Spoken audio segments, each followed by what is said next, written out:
we go ahead. Okay, so everyone, good morning. Welcome to today's event where we're gonna be having the pitches for the last 10 teams in round 3. Be very welcome to this building, B Accelerator Tower, that is managed by the Biscay province, and that they have been kind enough to allow us to come here to celebrate our event. I don't want to entertain you with too many details. The general manager of the building and this project is gonna give us a few words to explain why we are in this building. So today, as I said yesterday, very warm welcome to all the stakeholders of the project, the 3 business evaluators that we have there standing in the first row, and particularly all the teams, the 10 teams. So this is the agenda. We hope to have an overview of what this big tower is about and the event by 25 past, and then we will just get ready to start talking, and you know the order in which you all need to talk, which is actually this one, okay? So don't want to bore you with too many details about the dynamics or these kind of things. You know who the jury panel members are, and also you can observe there that you have 15 minutes per team. 10 minutes to talk, 5 minutes for question and answers, and we will be sharp. We will be actually telling you to please abandon the stage and allow the next team to come in, okay? So this is it. Let's please switch to the next presentation, and here Jordan is gonna offer us a presentation about what the B Accelerator Tower is about and why we are here today. So thank you.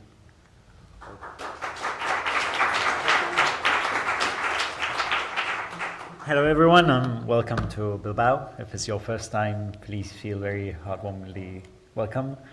My name is Jordan Guardo. I'm the manager of this project, and I'd like to do a very brief introduction, just that you can get an overview of what this is, what we do here, and what the context of the project you're in now is all about. So, the Accelerator Tower is a project, as was introduced before, developed by the provincial government of Biscay. So it's a public project, but it's privately managed. I work for PwC, although I come from working at the municipality. Here's everything a little bit intertwined. But in any case, it's a huge effort by the public administrations to foster open innovation. I guess you're quite familiar with the concept.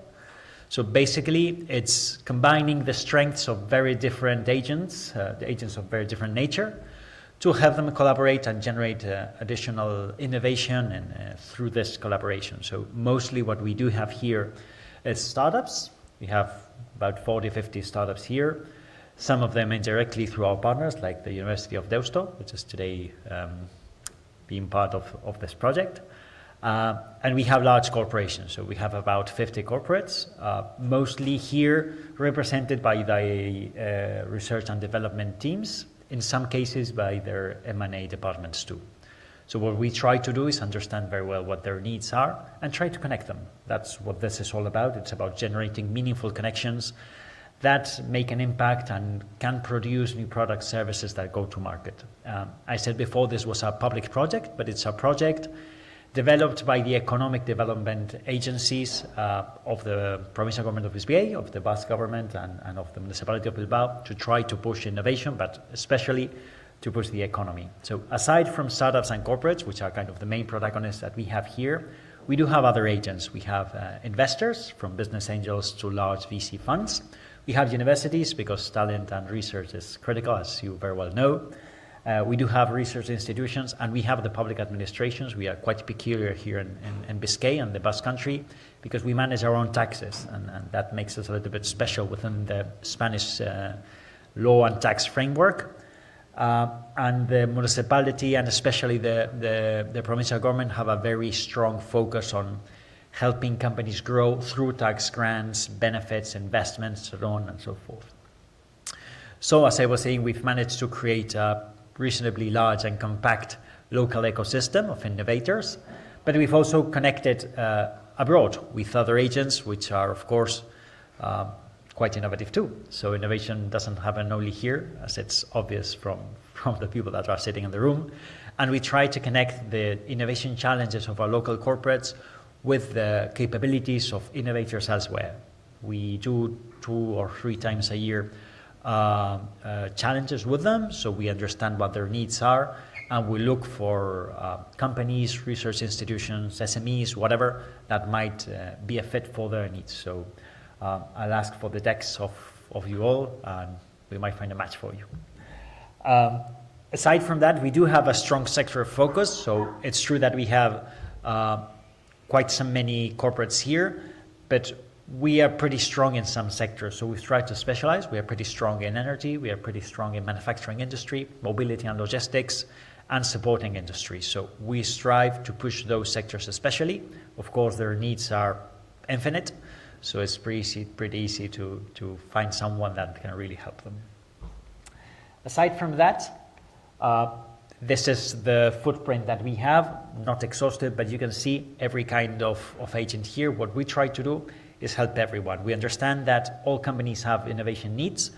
If you're a small company, you have you need especially strong help, and we try to help them the most, but we also have large corporates that can generate a special traction. So from small companies where we explain what open innovation is to very large corporates, which we might work on generating a corporate accelerator program with them, we do support them in many different ways. We do have a strong footprint of startups, as I was saying before, and I do encourage you, if you have some time afterwards, to talk to the people that you may cross around. We're always having new faces. We have a delegation from Chile today, and there's lots of projects here, and every one of them is trying to generate new meaningful connections. So please talk to them. As I was saying before, we do have a strong connection. We have also links with different incubators and accelerators elsewhere, more than 140 partners internationally. We like to connect with people that are from outside that bring new ideas, and we're open to generating any kind of agreement with you if you're willing to connect to the Biscay ecosystem. We do host lots of events. Of course, connecting is always easier with a coffee or a beer in your hand, so we do lots of those things. We have a breakfast today upstairs where we try to mix the community, but we do have also business-oriented activities. We organize events where we present new markets. We had recently here the ambassador from the UK. We are working with Canada, with Kazakhstan for the next month. Lots of different geographies that are really willing to push their innovation and help their startups and companies grow. We try to host them here. Aside from that, we explain new technologies, new trends, new business models, and that's what we try to do on a daily basis, broaden the horizons of the organizations that are here.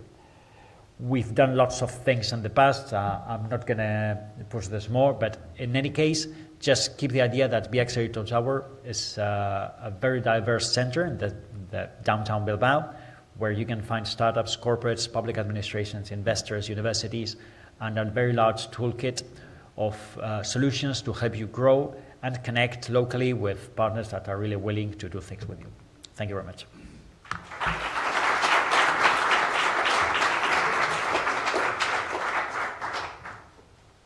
Okay, so thank you very much, Jordan. And now we have 30 minutes to chill out while we get ready. So we will be playing some relaxing music while the first team gets ready, and we project already the first slide of the first team to warm things up. Okay, but we will be strict also. We will begin at 9:30 sharp.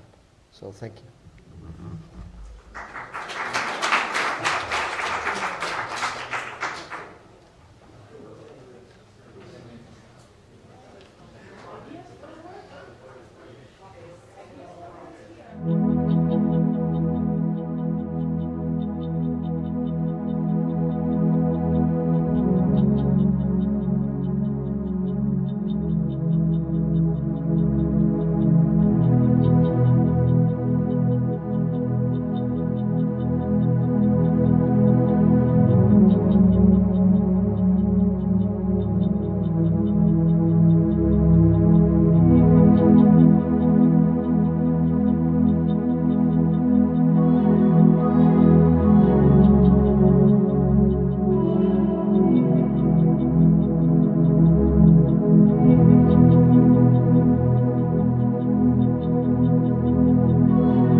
Good morning, everyone. I'm Valentina Senatore, Business Development Director of Ubiquo, and today I will introduce you to Keymo. But let's start from the challenge we aim to face, which is related to visual inspection optimization in metal additive manufacturing processes.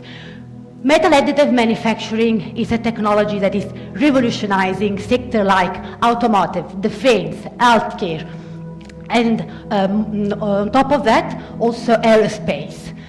The challenge we are facing is strictly connected to the problem of our end user.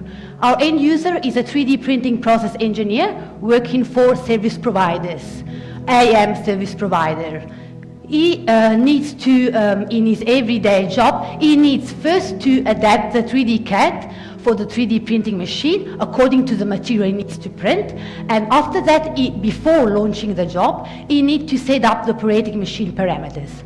What happens? Once he launches the job, he loses control over the process.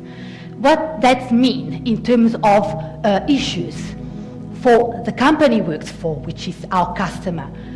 Problem related to process robustness and quality repeatability. But why? Why does he lose control over the job? Because he doesn't have smart tool able to detect real time, so in process, in situ, defect detection and root cause defect analysis. He's not able to understand which is the cause that is creating the defect or the anomaly within the process.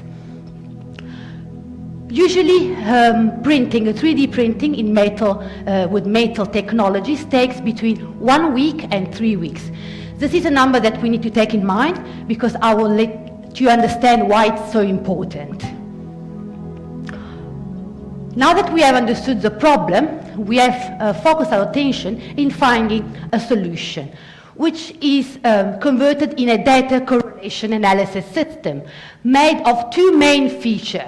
Real-time defect detection, which is the detection of process deviation or part defects, and the root cause analysis. As I told you before, understanding the root cause of the defect in the part.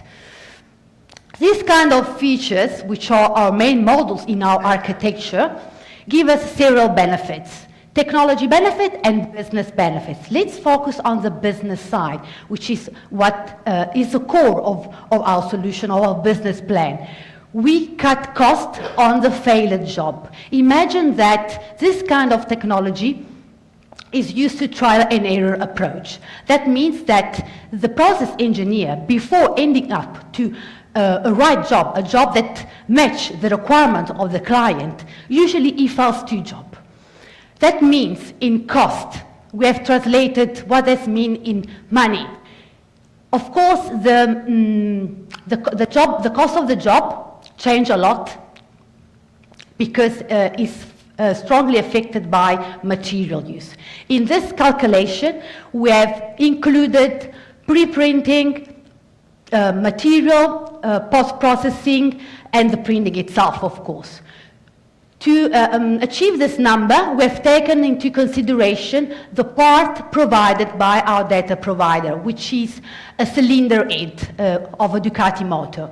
The dimension of this metal part, which is printed in aluminum in this case, is 28 centimeters by 28 centimeters by 18. More or less, it's big like this.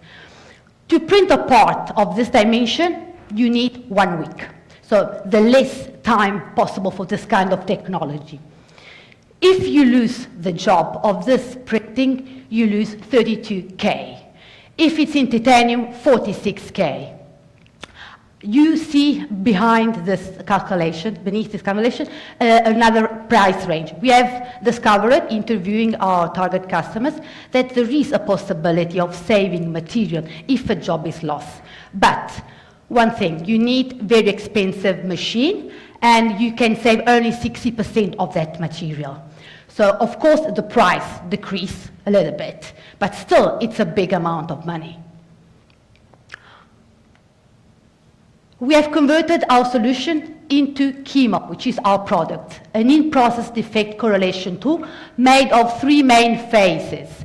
The first phase, characterized by data ingestion in a trusted data value chain ecosystem. The second phase, characterized by data correlation analysis for the root cause detection to understand the cause of the defect.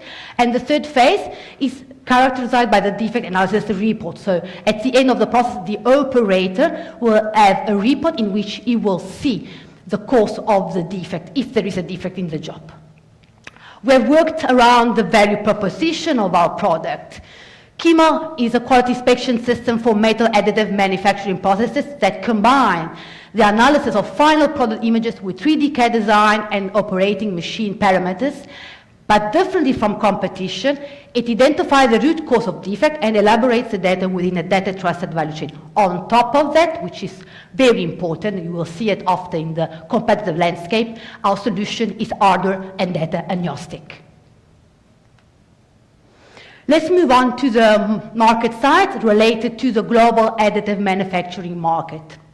Overall, additive manufacturing product and service worldwide grew by around 19.5% in 2021, reaching around 14 billion euro, $50,244. We expect an annual growth of 19% per year until 2027. So the total market we expect to have in 2027 will be around 40 billion euro. It's huge. But let's go deep into this market. We can see here that 60% of the total IM market is composed of revenue coming from IM services and 40% of revenue coming from IM products. Nearly 70% of the 60% is made of revenue coming from our main target, the service providers, which is quite big. This is in 2021. 55% of the 40% is made of additive manufacturing system, the machines. And the 36% of this 55% is made of machines for metal parts. So that machine that use technology that can print metal material. We have more than 1 billion in 2021. This amount is really big, and we can see it here, moving to the market opportunity. We have discovered that between 2011 and 2021, the machine installed worldwide have been more than 30,000 metal machine, printing metal parts. It's expected a CAGR of 20%, so around more than 2,000 machines growing every year. We have taken this number to figure out our coverage, our percentage of installed market by 2028. We can see that in 2028, the total machine producing metal part will be around 50,000 worldwide. That means that if we are able to sell our product to 253 clients, customers, we will reach 0.51 coverage of installed market in 2028. And converting this in money, we will reach around 10 million annual recurring revenue. Let's now move from the global additive manufacturing market, let's go deep into the metal additive manufacturing market, which is a big niche of the total market of additive manufacturing. It's big because it was valued more than 3 billion in 2022 and is expected to grow more than 30% until 2027. So the TAM, the total available market of the global metal additive manufacturing market, will reach 12 billion by 2027. We have calculated the serviceable available market for KEMA, considering the service provider, which are our target. It's going to be around 5 billion worldwide. Based on that, we have calculated our serviceable obtainable market that is going to be around 14 million by 2027. Let's now move to the competitive landscape, which in our case is made of direct competitors and indirect competitors. For the direct competition, we have built up a competition matrix in which you can see 4-player apart KEMA. The major one, which seems to be the more in line with our solution is PrintRite 3D. We have built up this matrix considering two facts. Solutions that are more or less data and machine agnostic, and solutions that are more or less focused on defect correlation, on the root cause detection. PrintRite 3D is the most focused on the defect correlation and defect detection, but it's not machine and data agnostic. I mean, it declares to be data agnostic, but definitely is not machine agnostic. At the Guru and Fringe, as you can see here, we have built also a chart based on the feature that we have in our product. At the Guru and Face 3D, they are solutions made up of hardware and software. They need to be integrated with the 3D printing machine. So that is a big effort, and it means that it's less scalable. Ubiquo, as I told you before, is competitive advantage is based on the defect root cause detection, and is going to also add a module that no one has, based on the machine predictive maintenance. Here we have the indirect competition, basically made of quality monitoring suite embedded with 3D printing machine. These are the main brand producing 3D metal machines. Triumph is the one we have used for our challenge. They have a quality monitoring suite on board, but as you can see, no one has the root cause analysis, only to focus on defect analysis.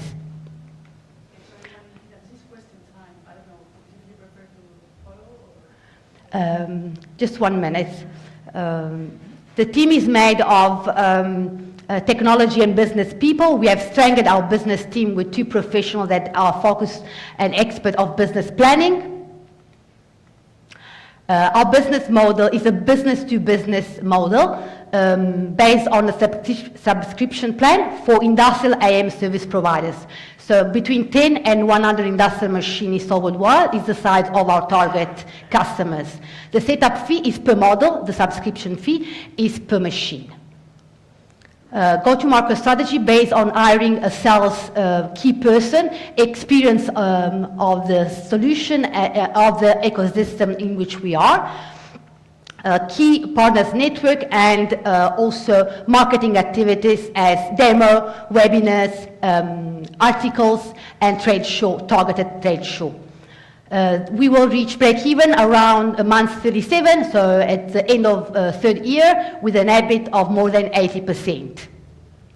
The funding need is around 2.7 million, and is going to be invested most for the industrialization of the product. Here we have the investment timeline, 80% invested, 80K, thanks to Rich, invested for the MVP, and the rest will be dedicated to development and piloting and to the commercial launch until scaling at the end of 2028, the year number 5, because our business plan is based on 5 years.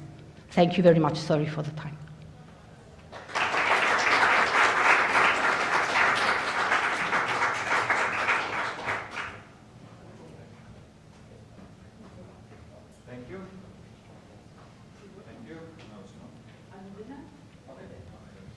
Thank you. I have a question. So did I understand correctly that your kind of the main sales point is that with your software there will be less defects, less non-conformities? So do you have any information how many, what percentage of the work actually now goes to defects, and what's the percentage that you aim for? As I told you before, usually to get one job done, they fail to job. It's a trial and error process. So we will be able to decrease that percentage in real time. So not only they don't lose the job, but they are able to understand the cause of that defect, and they will be able to launch the second job in the correct way. And do you see that in the future the printer manufacturers will include this kind of software solutions with their printer? As I told you, the manufacturer of the printers are already our competitors indirectly, but the suite that they are embedding on board, they are not focused and not good as the one we are presenting.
good that you give some time to it.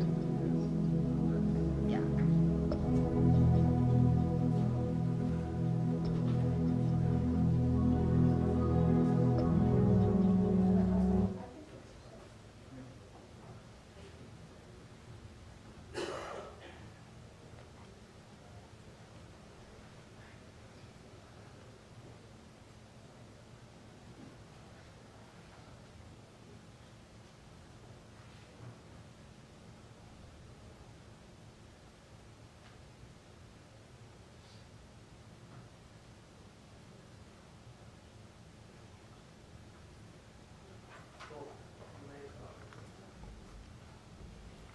Good morning, everyone. My name is Laura Murphy. I'm the CEO and co-founder of Amplify Analytics, here today to share how data-driven forecasting can help organizations be more right more often. Because if forecasting has one goal, right products in the right place at the right time and the right quantity for the customer that needs them. But it is hard. The stats, they speak for themselves. If you add to that the supply chain disruptions of the past couple of years, the effects of the pandemic on consumer behavior, you end up with a €1 trillion business problem. But let's look at why it's so incredibly difficult. So, imagine I would like to produce a milk carton, for example. I need some base materials for that. Let's just take 3 for now for simplicity. I need paperboard, I need aluminium, and I need a kind of plastic resin.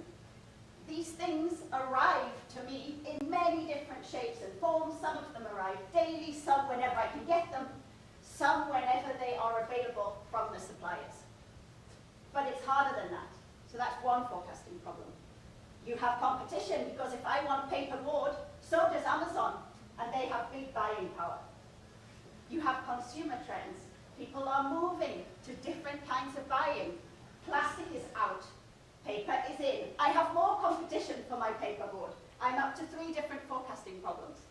And finally, I have market forces. I need to look at things like the dairy index. How is my market behaving? And I need to take into account these raw materials here, they have skyrocketed in cost in the last couple of years. 4 problems. However, I have to treat all these problems together to make a forecast. I can't look at one, I will definitely be wrong. If I don't get my paperboard forecast right, I might not get my paper. And this is where our forecasting solution has its sweet spot, because it can combine all of those problems we counted for in one solution. It ingests a lot of data very fast, but its beauty is in that it uses 15 plus models. Things like Facebook Profit, who've invested a lot of money in developing the best forecasting engines. We incorporate them, we don't compete against them, we bring them in. The major benefit of this is it can tackle all those different types of forecasting problems in one go. And these companies here, they have seen this and they are interested because they are also struggling with this problem. Similarly, there are other companies here today like CartGuard who we are also talking to because the whole data value chain essentially needs a better forecast. Got the paper guys down here, they need a better forecast. Right up to the supermarkets trying to work out which perishable goods to put in the supermarket. Everyone here across this data value chain needs a better forecast. There's a huge market for it because everybody needs it. It's roughly 1.1 trillion in Europe in food packaging and processing, huge market. Fortunately for us, a large proportion of it, 530 billion, is in the markets where 80% of our customers are housed already, making it a bit easier for us to attract new customers. We understand those markets quite well. This is why we've given ourselves an ambitious growth path, because we understand those markets well. So we will continue with our existing business. We have a services business. We're new to products, so we've been learning about products as part of Reach. We'll expand by deploying to Tetra Pak, our data provider, and our existing base. You will notice that we serve a lot of multinationals. We all grew up at the likes of Philips and Nike, so it was our comfort zone. However, we've been noticing a very interesting trend in the mid-market, that we'll come back to later. But for now, let's take a look at our enterprise solution that we've been developing since Paris. So we got our data provider in Paris, we brought them on ourselves. Since then, you can see the type of thing that we've been doing. We've been running round tables with customers and prospects to try and get insights from them. You know, how big is this problem? How painful is it for you? It's painful. The enterprise market needs better forecasts. This is clear. The mid-market is an interesting place to go as well. But more on this later. The enterprise knowledge that we've built up is massively relevant in both cases. One more interesting thing that we're very proud of, we've just launched an enterprise partnership with Hewlett-Packard to be able to sell our forecasting solution on their data fabric. We haven't done it yet, but it is now set up, the contracts are signed, and it is ready to go. Something very interesting for Reach as well. I was invited as the keynote speaker at Digimarcom in Amsterdam. Normally you have to pay for those things, but since our profile has been raised, partially thanks to Reach, we got to go and present our solution. So how do we make money? We focus first on our enterprise clients. Even though we see this thing in the mid-market first, we focus on serving our enterprise clients that we know best. This is a master license model. It has to be, because forecasting is a critical process for them and they must have control of it themselves. This is what they tell us. The pricing is around 6K a month, thanks to David's coaching. We kept it as simple as we could.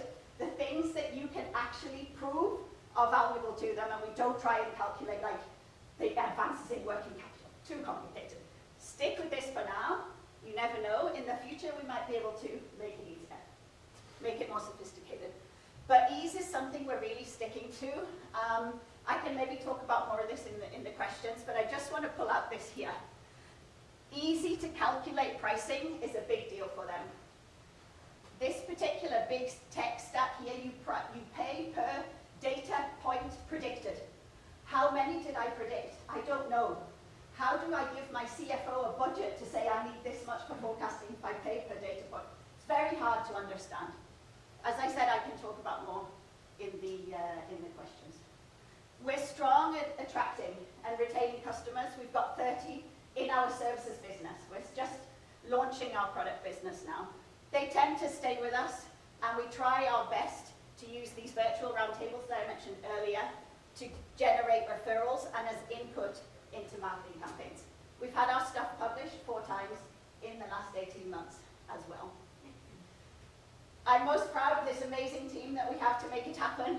We have the technical gurus sitting over here who did an amazing job yesterday, and we have the balanced business team who knows how to run a growth business in services, and we're learning about product. We have our wonderful data provider who stepped in when ours dropped out, and they have said they would happily support us in the next phase to ensure the success. We're proud of contributing to other EU goals, and that's why we love Reach.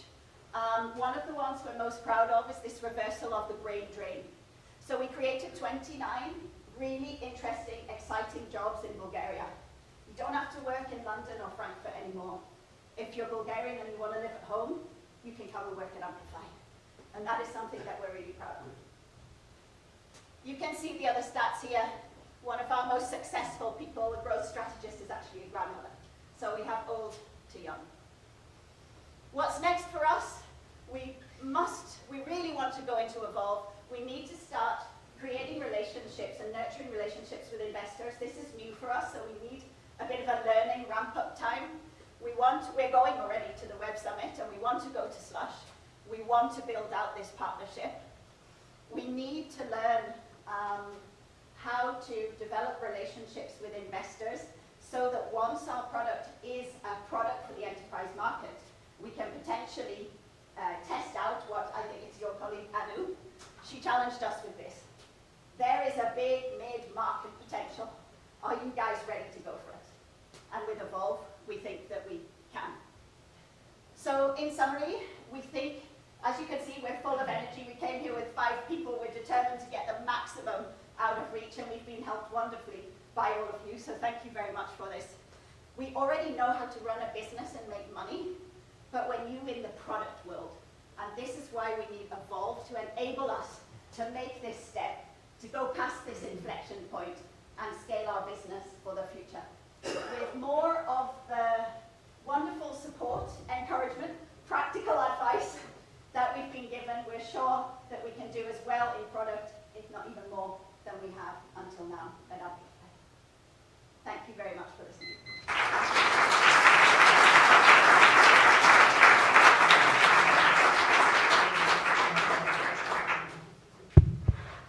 Thank you so much for the presentation. Quick question regarding your partnership with HPE. Yes. What type of partnership arrangement is that? Is it like a commercial arrangement? Are you going to be bought by them? Are they going to use the distribution channel for selling your solution? What is the type of deal? It's a really good question. So they have a data fabric, which is essentially, you can call it a data platform. It makes it easier to extract different kinds of data. Forecasting is a typical thing where you need to extract lots of different data. They bring us into their current customers where they have a business problem, which is sometimes forecasting, right? How can we forecast something reliably? And we bring in the data science solution that sits on top. So at the moment, they've already brought us 3 leads. And they are using their existing relationships to bring us in. In the future, we also hope to bring them into our customers as well. We have one on the go in Denmark right now. It's quite early stages, but I'm hopeful because of the ability to pull data.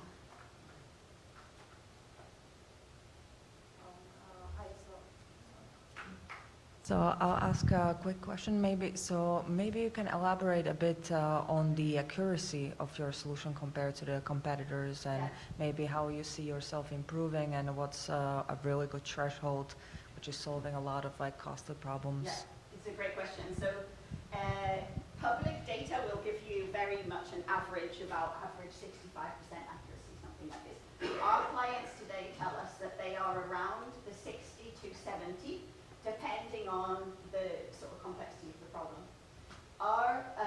For Tetra Pak, our solution has been achieving 80 plus, sometimes even 85 plus, and it will get better from there as we learn more about the different data sets. So the benchmark, you should absolutely set yourself 90, 95%. And currently, if they know it even, some of them don't even know, it's around average 60 to 65. The knock-on benefit and how we priced it, thanks to David's instruction, was the time saved ingesting all these data. So you save FTEs. That's how we priced it at the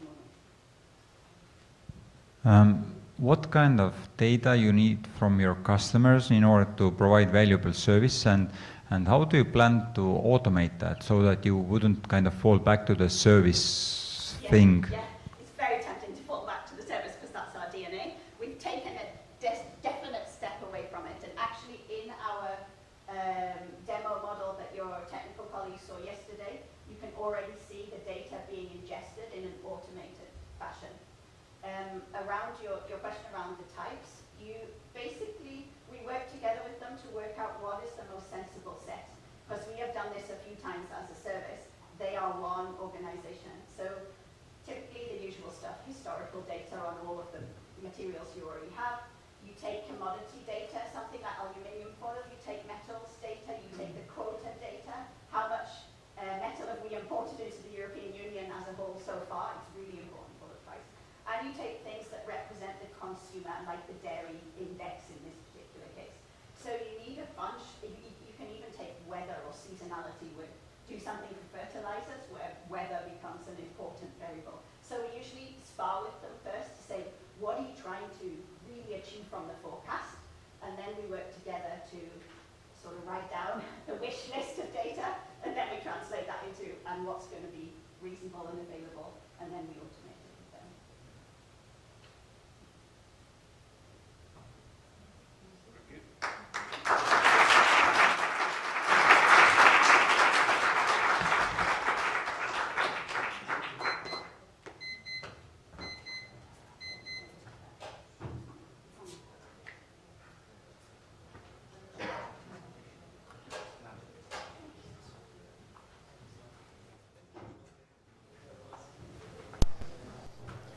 So guys, good morning. Can you hear me?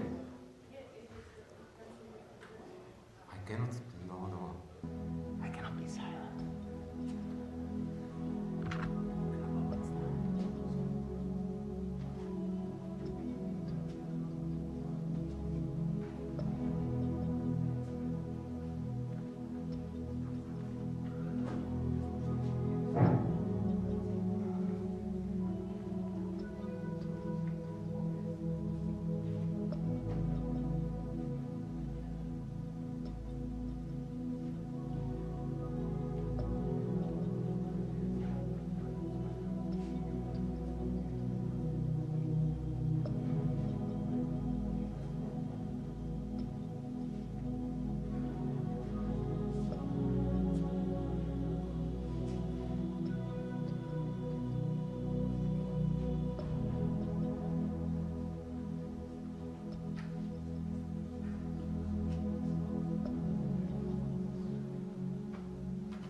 Fantastic. Thank you. Thank you so much. So, good morning, everybody. Oh, really loud. Is it better? Perfect. Okay, so, good morning. My name is Joseph. I'm the CEO of CarGuard, and honestly, I'm so excited to introduce our company as well as what we did past couple of months. Now, before we go there, let me actually introduce who we are. Now, this day has been months in making, and the one that I'm really looking forward to. But before we go there, let me introduce two co-founders, Orhan and I. We actually know each other for a couple of years, and we actually get together during the hackathon event organized by the European Union, and we work together ever since. A little bit about me. So I'm the business guy in the company. I have 15 years of experience in the corporate, so I used to work for HP as a program manager. I co-founded 2 startups. Under my belt, I have experiences from the retail and FMCG sector, and I've been actually the global AI chapter director for the organization called Startup Ground. Orhan is the tech guy. So he do have more than 12 years of experience in machine learning and long career in academia. So he studied in Turkey, was in the Art Institute in Germany, Imperial College of London, and as well as in Barcelona. So 2 of us, we went together and created a car. Did you actually know that the retail chains are losing almost 1% of their revenues once they deploy self-checkout systems or experiences? Well, the number might be small, but the impact is huge. So therefore, we created a CarGuard to solve this problem. What we are providing is the real-time AI decision algorithm that is identifying risk customers and flagging them for the audit. So by doing so, we are providing a way for retail chains to identify those customers and save potential losses. So let me tell you how it actually works in the real time or in real life. You have the consumer that is doing the physical self-checkout shopping. Our algorithm on the end will If the person is not audited, obviously there is a fantastic experience for him. If he will be audited, his reputation will go either down or up based on the result of the audit. And over time, those trustworthy customers will have fantastic time. So you may be asking, well, how did we do that? So we created the set of multiple AI algorithms that are considering the past consumer behavior and adding the risk scores for the location, the card, and the product. And we are assembling them so we can provide the decisions. From the reduction perspective, the implementation or adoption is really straightforward. They will provide us a set of data on a regular basis so we can train the algorithm for each retail chain. And then they need to just integrate one API endpoint. And based on that, our decisions will be provided in milliseconds. So it's really easy for them to adopt such a solution. Let me talk about a little bit about the market itself. So self-checkout market in the retail space is growing. And we can actually see different flavors of the self-checkouts being introduced on the market. Based on the studies, 85% of the consumer reports that they love to use the self-checkout and it's faster. 65% of the consumers are saying that they would use the self-checkout more if it is available. So looking into this, it's clear where the market is going. And we will see more and more self-checkout going forward. Actually, in the next 5 years, there's an expectation that the market will grow 3 to 5 times compared to the current state. And CarGuard is best positioned to actually enable retail chains to experiment further with these sort of self-checkout experiences while protecting their revenue. So we see the addressable market of 2 billion, but our target market is 50 million in the next 5 years. We are going to approach this market really by focusing on the retail chains with more than 50 locations and doing a lot of the business development with a focus on the directly on the customer, being present on the conferences and being available in the industry publications. Now this is a truly corporate solution, so therefore the sales cycle might be a little bit longer, but once the product is deployed, the stickiness of the product is really, really high. So, even though we are very hungry, we are realistic in our numbers. So, by the end of next year, we are expecting to close or onboard just 4 customers with average of 10K MRR per customer, and that will represent around 600K ARR by the end of next year. And somewhere by the Q3 and next year, we will actually reach our break-even point. And we are not stopping there, because our solution is actually applicable into more verticals. So we are thinking to expand there, but we will need an investment. So therefore we are expecting roughly 500 to 700K in the Q2 next year to approach those additional verticals. And all these numbers are actually supported by a very transparent business model. So the retail chains will simply pay based on the audit decision. And by nature, as the consumers are regularly coming to stores, we do have a recurring revenue. So let me talk a little bit about our reach experience. So when we joined the acceleration program, we did not have any customers. So we really utilized all the resources and tools that Reach provided, and we actually went for it. So with our data provider, Sona MC, we use their data to further fine-tune our algorithm. And thanks for the mentoring, we actually make the solution more scalable. We actually created a completely brand new dashboard that is enabling retail chains to actually monitor the self-checkout experience of self-checkout purchases happening in the environment. The algorithms could be actually set up per location basis, and even the local retail staff could receive a secure access into the platform.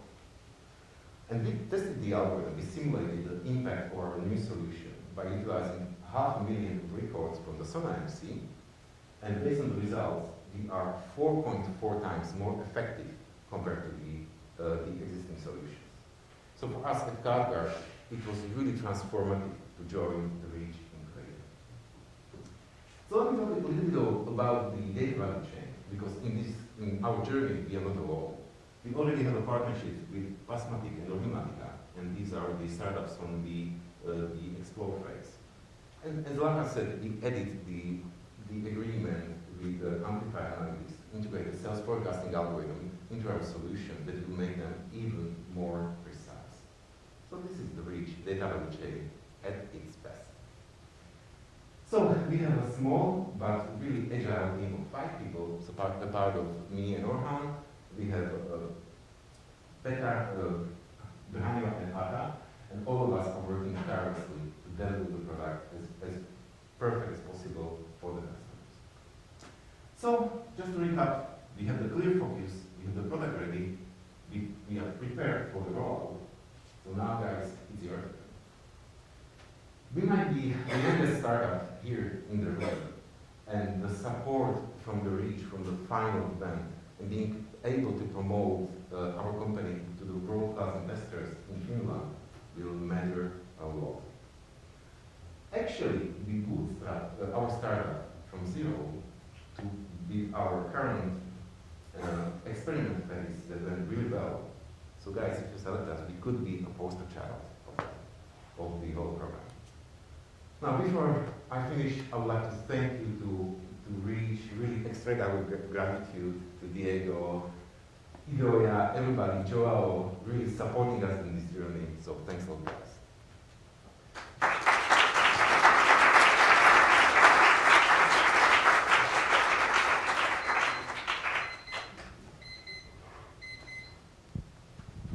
Thank you. Did I understand correctly that your model relies on the customer's past behavior? When you use self-checkout, you're not obliged to identify yourself, and I would assume that the thieves do not necessarily do that. So how do you work with if that's the case? So we actually introduced literally a slider that you can select in the platform. And for the first-time buyers, you can set up to execute audit every time.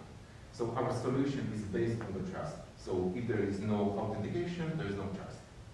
So in that sense, the consumers that are regularly using their club cards, those will get the benefits of being trustworthy, so being audited less.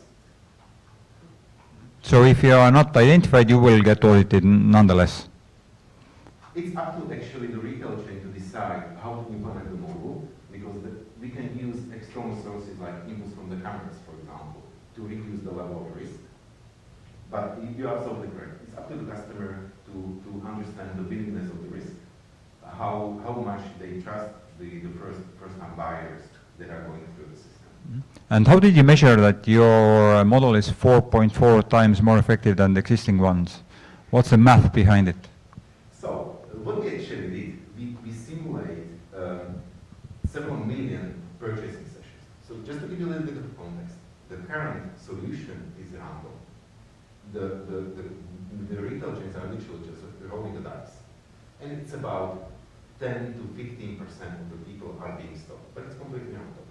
So when we simulate the impact of our algorithm and compare, based on our metrics, we are capturing either 4 times more fraud, or we are capturing the same fraud, but with a 4 times less number of audits. So it's actually like we work really hard here with our data provider to understand the dynamic. Can I also ask just a follow-up question? So when you say audit, what it actually means? Audit is a physical audit, meaning that a security guard will come and either will confirm the whole card, if all the things that you actually, during the self-checkout, claimed are physically in your card, or it could be like a small lightweight audit that you will just grab 5 items randomly and make sure that those are in your card. And so you also said that you are focused on retails with like 50 more locations. So for example, like if I'm in a very touristy location, that's probably a lot of people who are not members and they are going to be first-time shoppers. So when you say like, do you have like a further breakdown, like who would be like your really wish customer? So it would be like a really easy rollout and you can continuously improve. So actually, our customer is typically the retail chain. The retail chain could have with more than 50 locations, like a retail locations. So it could be a mix. So we are providing ability to select, to provide the configuration of the algorithm per location, so they can fine tune exactly the cases that you're describing. And I'm not sure if that answers your question. Yeah, I just thought like, how would you specify them? Like they're located here, they are selling this and this, they're, you know, kind of like a really, very much of a breakdown, like who are you after? So actually this is done by AI automatically. So during the data synchronization, the retail chains are providing vast sums of data, and algorithm is automatically learning what are the triggers. So we have about 50 different items that we are measuring. we did actually spend a lot of time during the technical session yesterday going through that. So algorithm will automatically do that. What retail chain can select is the sensitivity. So they can say, okay, for this location, we are more cautious because we know the environment, so the algorithm should be more sensitive and it will mark more people. If you are in more rich environment, then you can actually use that. It's again based on the local knowledge that they can bring. Okay, thank you so much. Quick question. I thought or understood that you expect to have 7,000 euros revenues by January next year. Is that correct? So our expectation by the end of 2024, we will have 4 customers with 10K MRR per month, which is roughly 50K a month. Okay. So And you are expecting to start earning money in January next year. Is that Yes. correct? So how's it going? I think it's going very well, I hope. Do you have, I mean, So we are in the advanced talks with our data provider, and we really are very keen to actually deploy into their environment. And based on their current environment, they're really looking forward for solutions like ours. So I do hope that in the coming month or so, with our data provider, we will reach an agreement. okay, because we are just 3 months away from January. So running a contract, setting up everything, so, okay. So then I like think optimistic already on people. the journey, so. But I like optimistic people. Same here. So I saw Startup Wise Guys logo in a couple of places. So what's the connection? So in my previous startup, I joined the Startup Wise Guys the program. So I do actually know a lot of the guys. There will be next week actually here in Bilbao, the meetup. Cool. Will you join? No, not this time. Thanks. Thank you so much, guys.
Esto físicamente no tiene, ¿no? A ver, hay que preguntarle a Neko a ver si...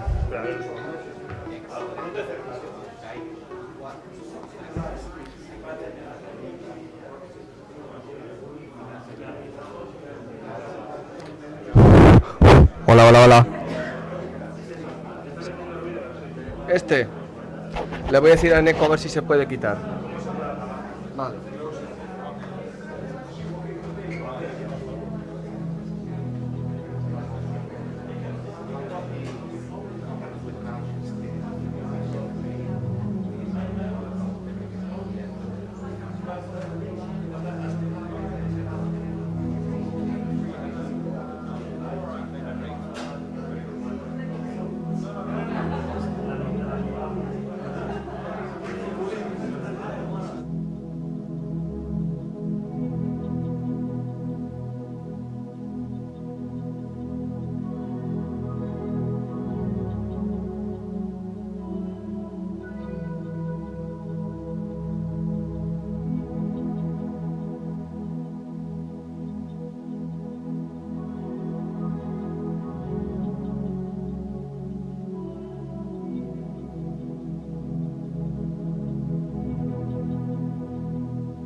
Is it working? No.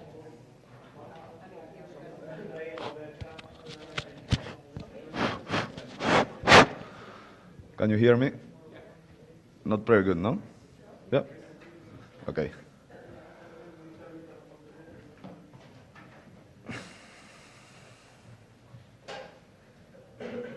Okay, let's go for it.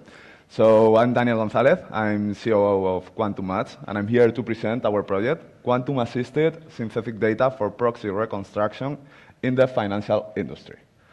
I forgot the pointer, sorry. So, just a brief introduction, just talking about the context. So financial institutions are strictly regulated by the European Central Bank. They have to calculate diverse metrics and the regulatory capital to cover up their risk. Specifically, they have to calculate the value at risk and the stress value at risk. However, many times our assets may lack of sufficient historical data, and we need to approximate their behavior. We need to take proxies, approximations. So proxies many times are hard to obtain because of their accuracy. The main three problems are the computational cost, the data quality, and the time dependency. But let me explain a little bit further. So imagine that we are back in 2010 and we are working for a financial institution. We want to invest in Tesla. How can we do that? Yes, with proxies. But it is required to do proxies for the first 2 years when a company goes public. So the first question the European Central Bank will do is that proxy accurate enough? How is the quality of the proxy? So we can have an incredible deep technology, develop it, and have good metrics. But the second question is, but this proxy is explainable, is traceable. We need all those parameters in order to develop a product.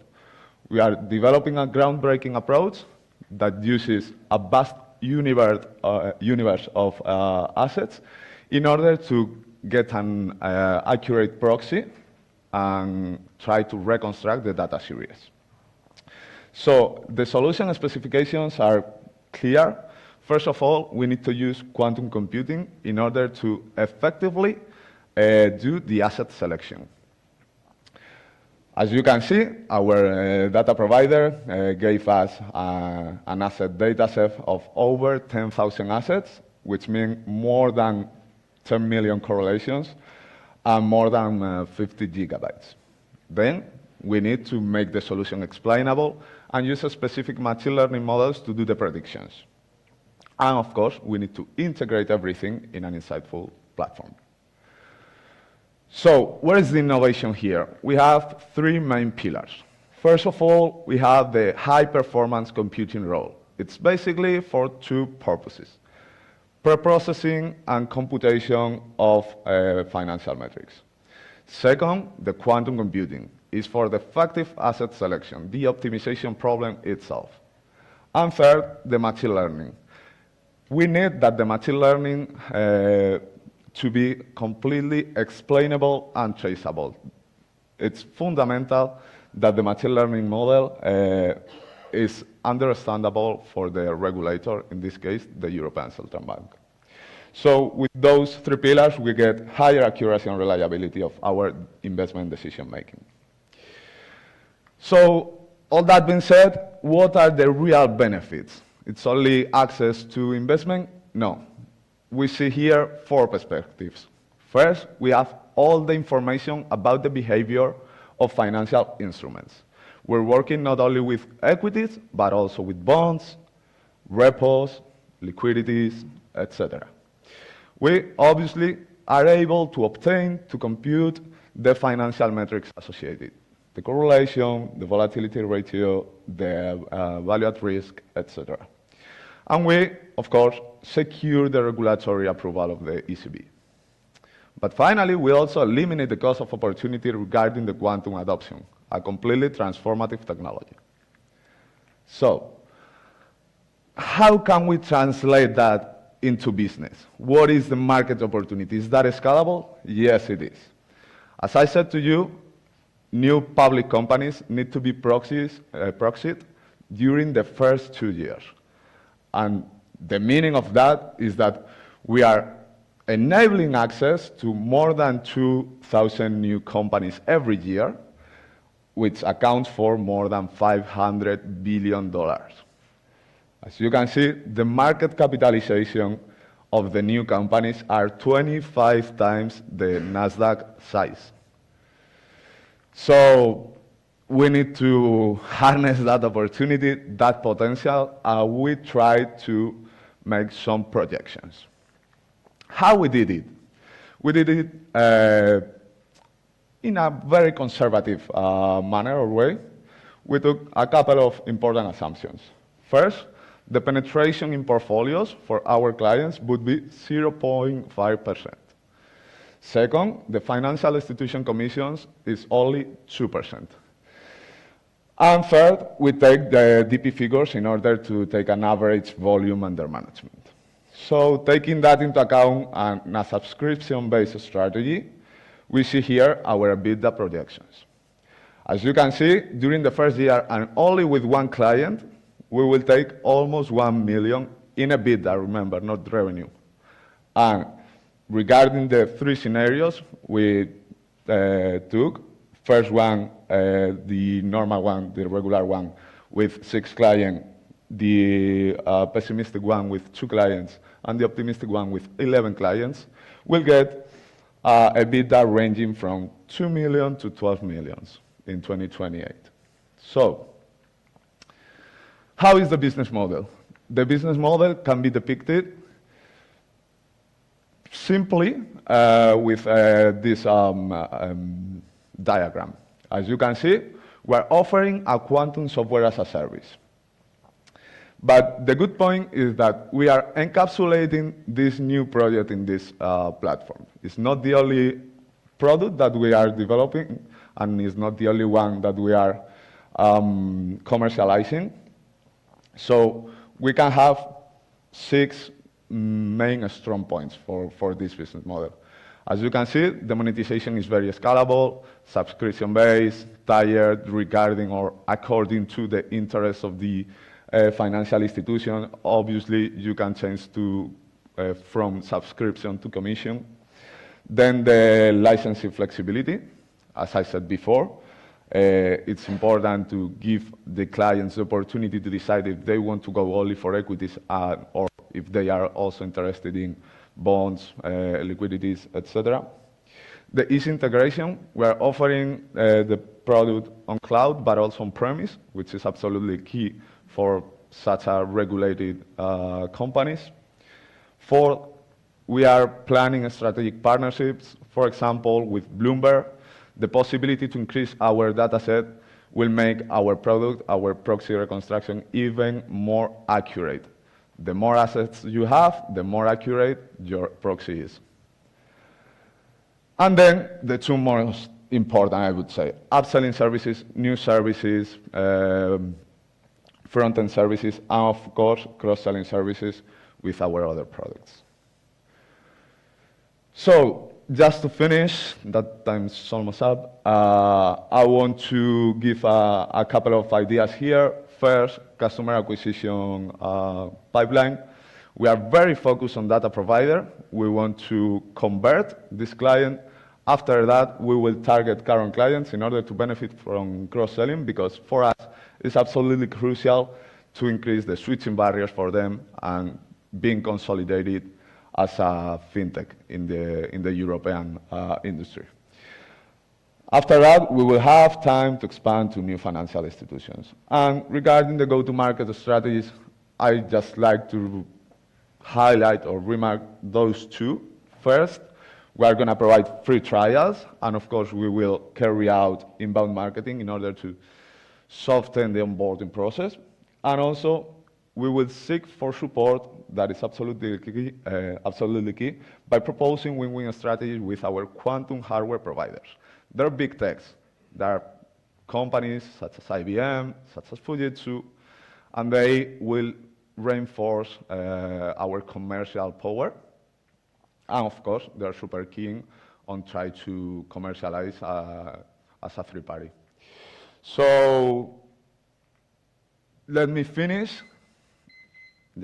Let me finish thanking, of course, Rich, and especially our data provider because of their commitment, interest, and participation. And I'm going to rephrase the market risk director. We are fully committed and determined to keep working on this project to ensure its future success.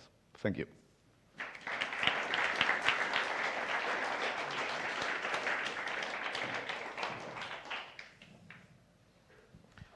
Thank you, Daniel. Sorry, I'm confused. I have no idea which is your customer. Which is? Who's your customer?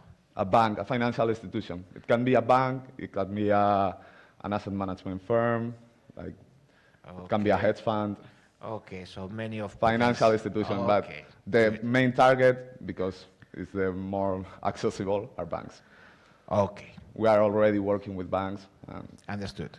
Yeah. So if your potential customer is a retail bank, let's assume BBVA, Banco Santander, Societe Generale, whoever, who's going to convince to the European Central Bank that your system complies with the regulation? Yourself or the bank? The bank. The bank knows what are the requirements. They told us what is needed in terms of explainability and traceability, and we are developing everything, taking into account what are the requirements of the ECB. So in case that everything or something goes wrong, the bank is going to take full responsibility because of your model failed. For sure, but there is not responsibility. It's you can access to the investment or not. Of course. That's it. And just to be clear, the process is a two-step process. First, there is an internal validation and regulation by the bank, and after that, we will go for the ECB. Yeah. Okay, thank you. Thank you. Thank you. So I'll continue with this. So your main customers are financial institutions, and the main business value that they get from you is the assessment for their betas or risk levels of their investments or portfolios. Did I get that correct? Yes. So right now, can I go? There you are. Right now, we are offering a couple of products, anomaly detection, and especially dynamic portfolio allocation. So what we are planning is have a portfolio or investment or risk management platform to provide every service they need in order to have well-informed investments. So it's important that, for example, if we have already a client, okay, and we are giving a dynamic portfolio allocation service. So if we are able to give also the service of proxy reconstruction, we are just building switching barriers for them. They would be a bit tired to us. Okay, so you plan to earn close to 1 million profit per customer, yet those financial institutions, they probably employ a bunch of quants who are really good in what they do. So what's their kind of reason even to have your service, especially if you don't take the liability for the results? Because they are not able to develop that. We are working with an important bank. The data provider is an important bank, and they require us to do it. We know that this problem hasn't been solved by big consulting firms, tech firms. It's something that it's right now tackled by internal risk management teams, by quants, but they're not able to get good results. So that's the reason we are here. That's the reason we are using especially quantum computing, which is our differentiation. I would just quickly ask, because I see like it's almost over. So you have all the other products there, but so is that already reflected in your financial projections? No. The projections are only for the proxy reconstructor. And so you said that your differentiator would be that it's a quantum computing, but like you say, it's a quantum-inspired hardware. So are you already using quantum computers, or is just a plan for future? We are using quantum-inspired hardware because quantum computing is not ready. It has a lot of noise. And the good thing here, the good future, is the technology is going to advance and is going to get better. So right now, we are providing added value with quantum inspired, and we will do with pure quantum computing as well. Thank you.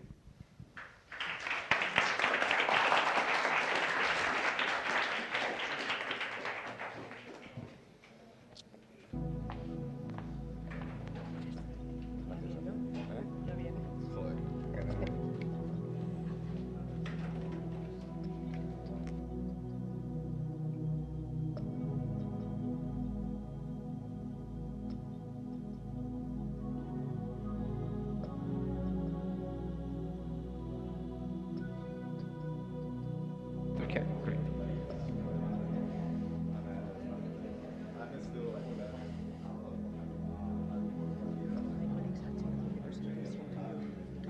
My colleagues are changing to your presentation. Okay. So do we wait for some minutes or we start? No, I think that we can start.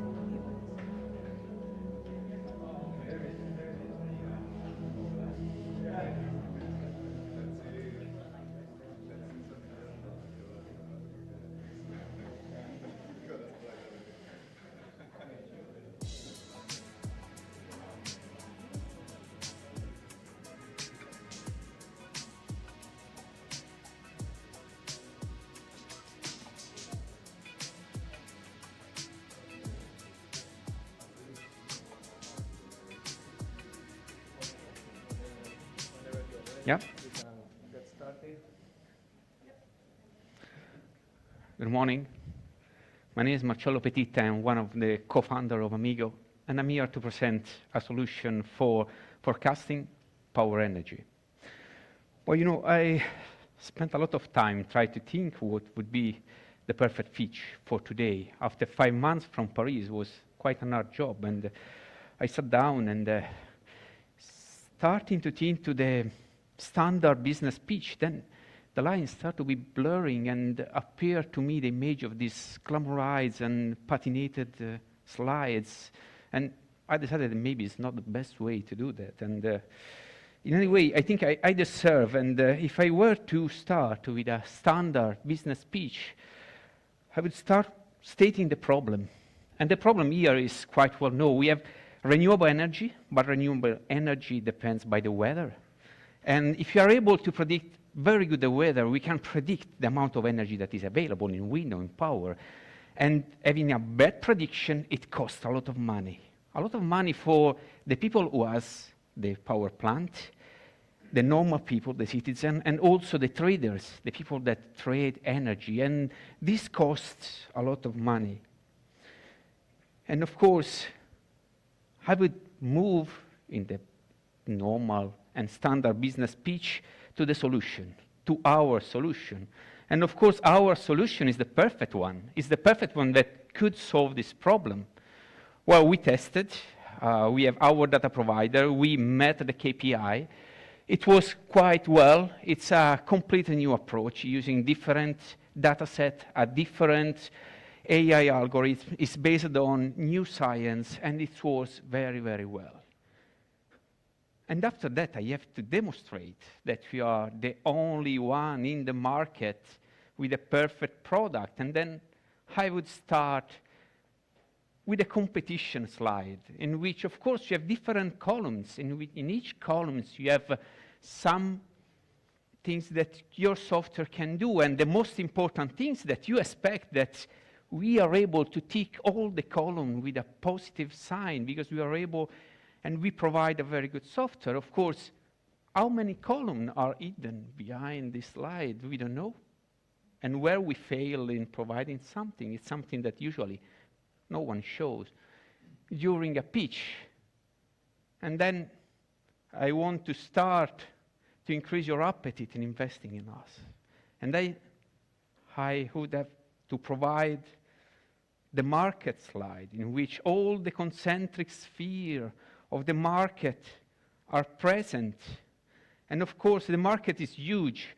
It's the energy market. It's one of the largest in the world. And the market that we want to address is also quite large, 120 million only for our potential client. And finally, we arrive to the most important slide, the slide that every business pitch deserves, the slide without which all of the investors would flee out from the room, the exponential growth of the income. Well, we know exponential growth normally in biology, in the COVID cases, and of course in the business pitch. But I'm here to speak about real numbers, to speak about reality. Because actually, in this month, we failed. And are the numbers that speak for us? Because we have 0 contracts signed and 0 sales. And of course, there are a lot of justification. It's summer.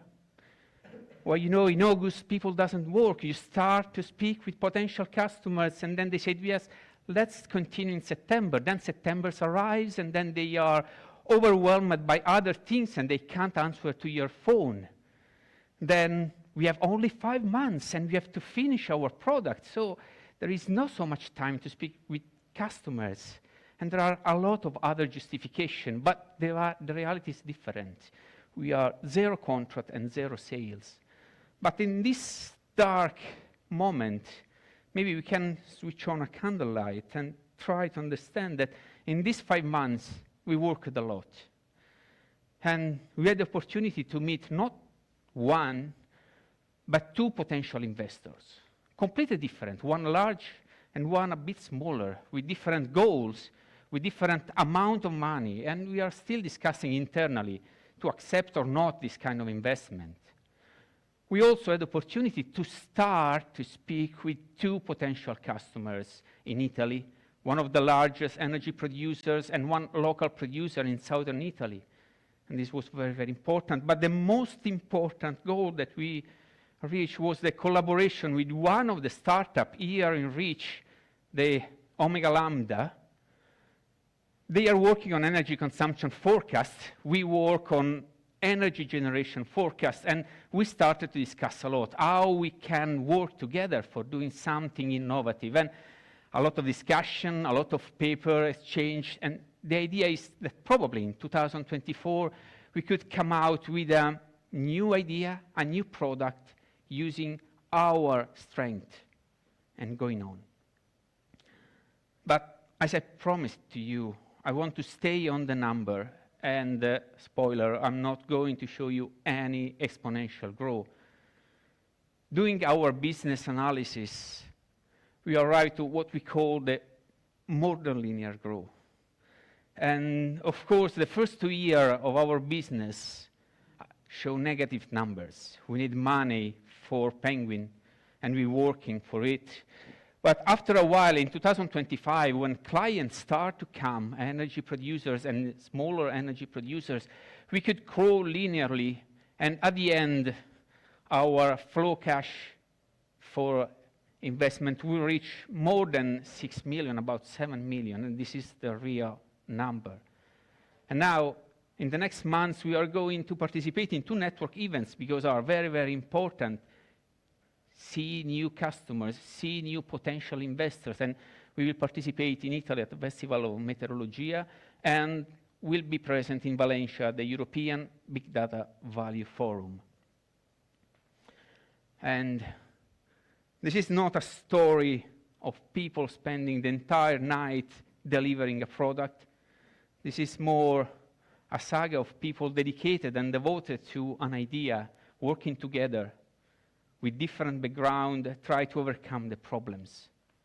And we are here because we believe in Penguin, and we think that with the support of Reach, we can go and do a step forward. We are here because we would like to evolve. Thank you.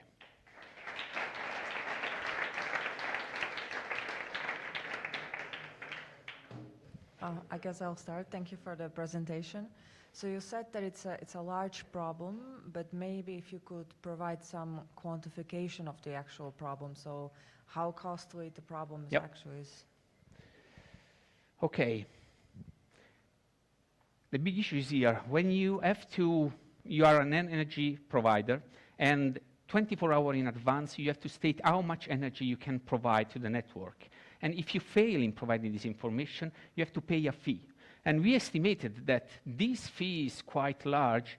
In 2021, the total cost was in Italy, about 200 million euro for the energy producers. And this is quite big. And we want to address exactly this loss to decrease it. And they pay, in fact, as an imbalance, 3-4% of their total production.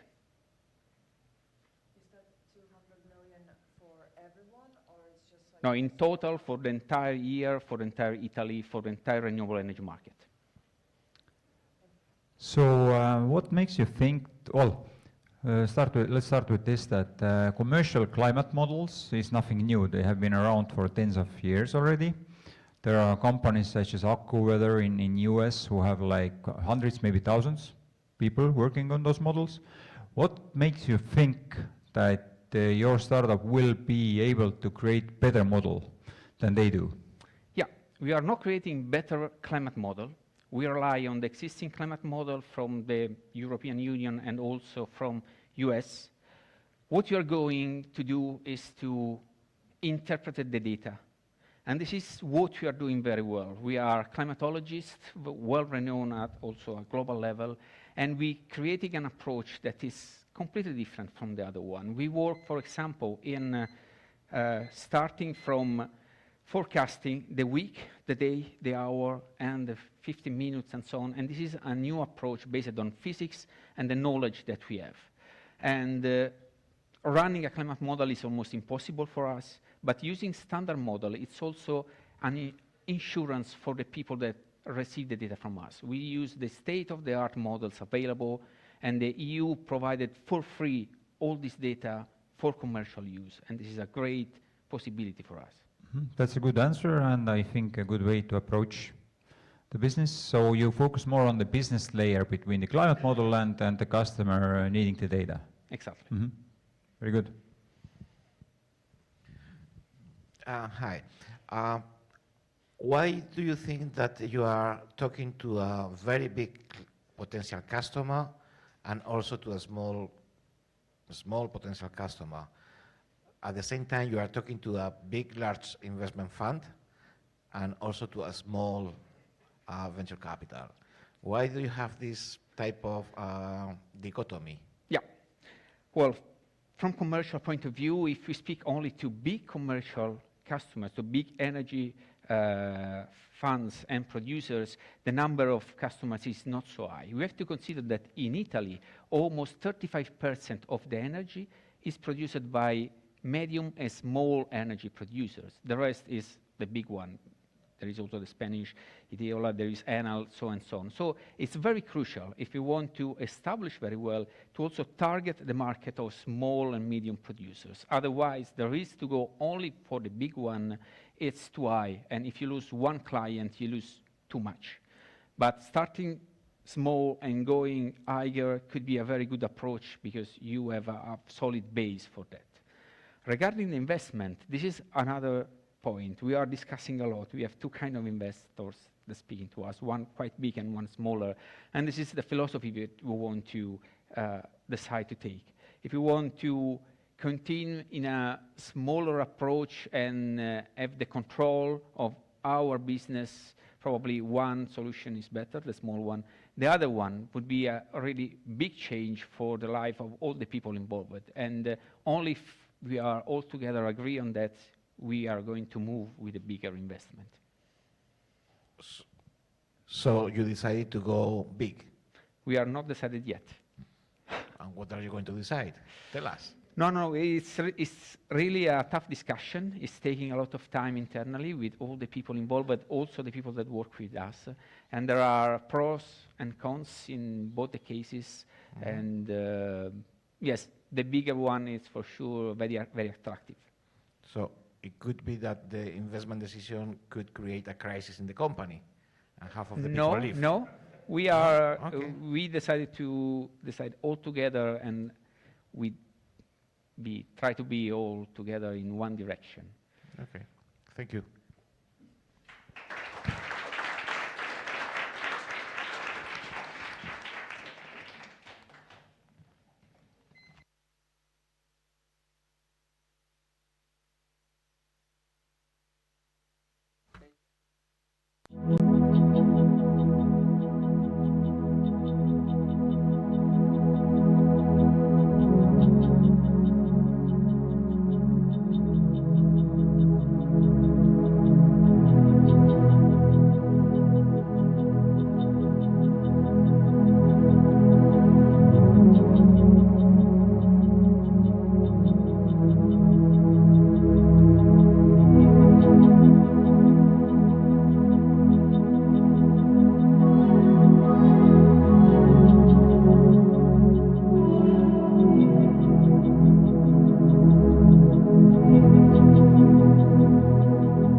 We know that we have already some players. As our main key differentiators, we may point out that we offer more than a black box solution. So we can provide the business operators with the factors, the underlying factors that are affecting probabilities that are given by our platform.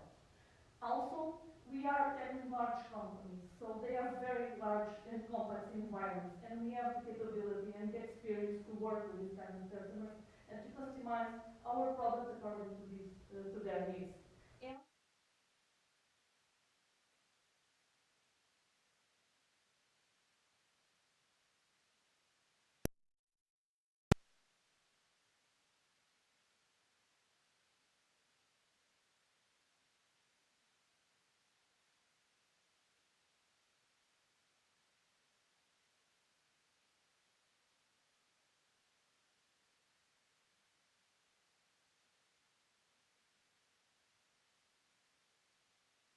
complex software solutions to the experience to help startups successfully launch their products in the market. So far, we have been focused on the business model and product definition and on developing our MVP together with our data provider, EDP. Also, besides with the opportunity to work alongside with the EDP, Reach also provides us within this data value chain ecosystem the opportunity to partnership with Omega Lunatek, one of our fellow startups. So we have complementary skills among the two startups. So we have been helping each other with the development of both products. We have been helping the Omega Lunatek on building their EcoStart 3 project on the application layer security and on the platform architecture validation.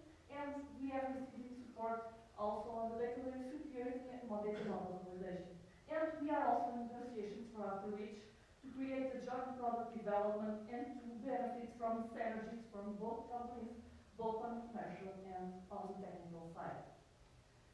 On our roadmap, we plan to have the smart clustering product built and targeting the energy segment by the end of next year. And while we want to continue to validate the market and the possibility to expand to the telecommunication sector and also to the other utilities segment.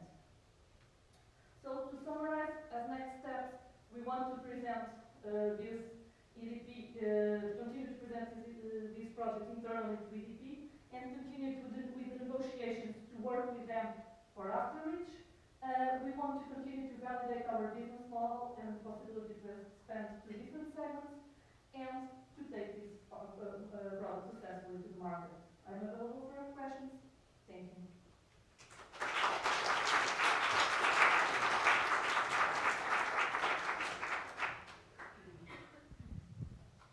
Thank you. Let's take first the energy companies. What I'm thinking is that what's your assumption?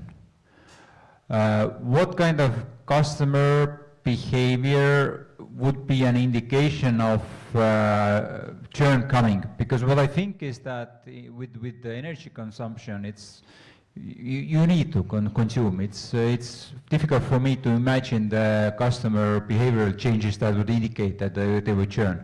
Yeah. For now, we are targeting only the B2B segment within the energy companies that are provided. Okay, we are validating first with this kind of segment to check if we can expand afterwards for the B2B segment. Okay, so different behaviors from the type of contract can be affecting this kind of churn. For instance, the industry. If it is an industrial company or a tech company, it will be changing completely the behavior of the customer. The location also could be influenced by the competition actions or even the business operators. So the sales team in a certain region could be not talking to the customer accordingly. So there's a lot of factors. We are now focused on the contract. Afterwards, we can also add some of the behavior from the customers. So if they open the EDP website or not, or some factors like this. So all of this can be affecting the churn, and that's where we are targeting now. So when you said 12 to 15% churn, so you meant B2B companies would churn like that. Is it per year? This is the average in Europe for energy and utilities markets per year. And did you get any information from EDP? We have their data, so yes. Do they face also such significant churn? I guess you maybe can't say. Probably I will only be able to answer to that question in the closed doors. Yeah. Yes. You So. can ask them in the coffee break. They are in the room. Yes. Do you know like which countries maybe have like the biggest churn, and then you could actually start focusing on that as your go-to market? Because I think like in Portugal particularly, it's very difficult to plug in electricity. No, that's completely different from country to country. Also the kind of players, but also the energy market is changing a lot in the pricing. Also after the war in Ukraine and everything is changing a lot. That's why their need also for a tool like this is increasing currently. Okay? So we are facing now a very changing market. Thank you. I see the problem. That's clear. Why don't you look for insurance companies? That's a possibility. For now, we have been focused here because we are building this from scratch. So this was the start of the bridge, so that's 5 months. We have been focused on the energy because there we know that, at least from our data provider information, there's a real need. And from their information, the competition is not solving that problem. Okay? This is a problem that they are trying to solve for the fourth time in 3 years, and they're being failed. So, and at least for now, we are providing satisfactory results for them, very good results comparing to the previous templates that we had. Okay, and coming to results, in your particular case with EDP, by how much did you manage to lower the churn rate?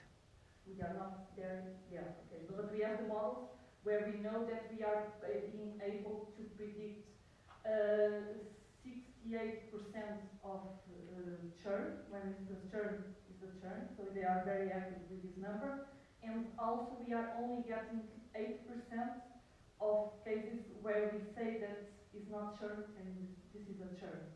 So the metrics and the results from the model at this point, with only 1 month, 2 months of work with their data, are being very, very satisfactory. Mm-hmm. And last but not least, being a business jury, show me the money.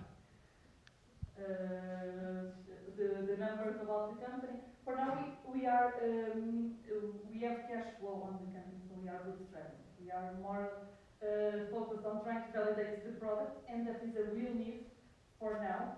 And because again, it's a 5-month project, we are very, very focused there, and to understand where are the other segments that we want to expand. So, and we need that information, that validation, that our current steps and the next steps to give you real numbers. And so you don't have...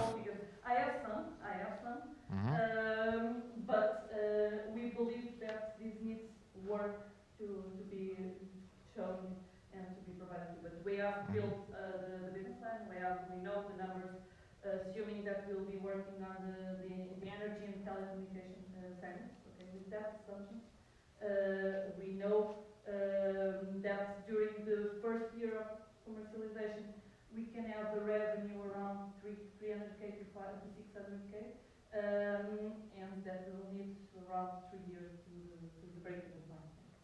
Okay, thank you.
Not yet. Hello, hello, hello. Can you hear me?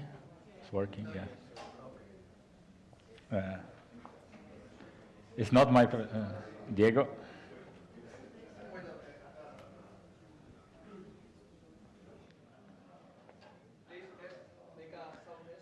Hello, hello, hello. Can you hear me?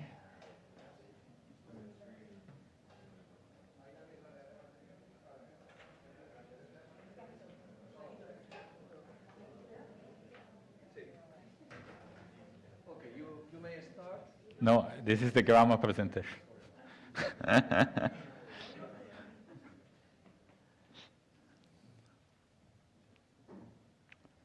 Let me check. Yes, it goes. Okay, so good morning, everybody. My name is Cristiano from Omega Lambda Tech. We are a data science German company based in Munich. We are an experienced company. We develop more than 100 B2B solutions from our customers. And what you see in the picture, part of the people in the picture, is our unique data science team. This is the biggest, largest astrophysics team outside academia. So we went from black holes to green energy. When I'm speaking about energy, because we are participating to REACH to solve the challenge proposed by the Italian water utility SMAT about checking and forecasting the energy cost. This is a really hot topic right here, right now. And this is a pain point for many players in the market because volatile energy costs pose high risk to many companies. So we solved the challenge by introducing EcoStars, which is the energy cost analyzer, forecaster, and simulator. This is an interactive web tool. In Paris, we had a demo of this solution. After the experiment phase, we now have a fully developed, functional, and implemented MVP. And this was possible also thanks to the constant collaboration with our data providers, SMAT. They're sitting in the room. Thank you so much. This solution has a lot of very impactful features. I would like to start with the accounting tool that allows just with a click to check any of the 1,500 points that we had and to check the energy cost in the past month. Together with the anomaly detection we developed during the experiment phase, this allows to save hundreds of working hours in the company, hours that can be used in another way.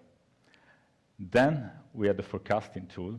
This allows to estimate the expenses for the energy for the next month, and comparing with past months and the past year allows you to improve your business planning by telling you how much money do you need to spend until the end of the year.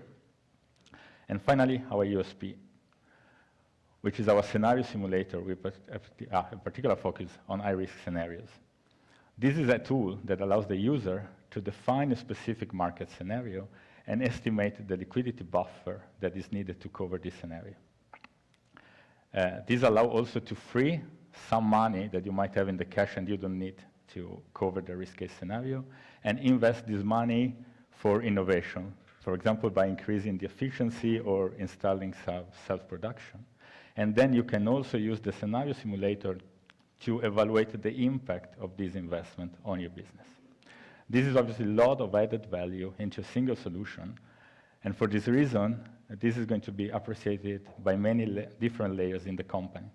So the energy department will really like the improvement of the quality of the daily work, and the business, the management part of the company will have a tool to organize and plan the business and evaluate the return on investment.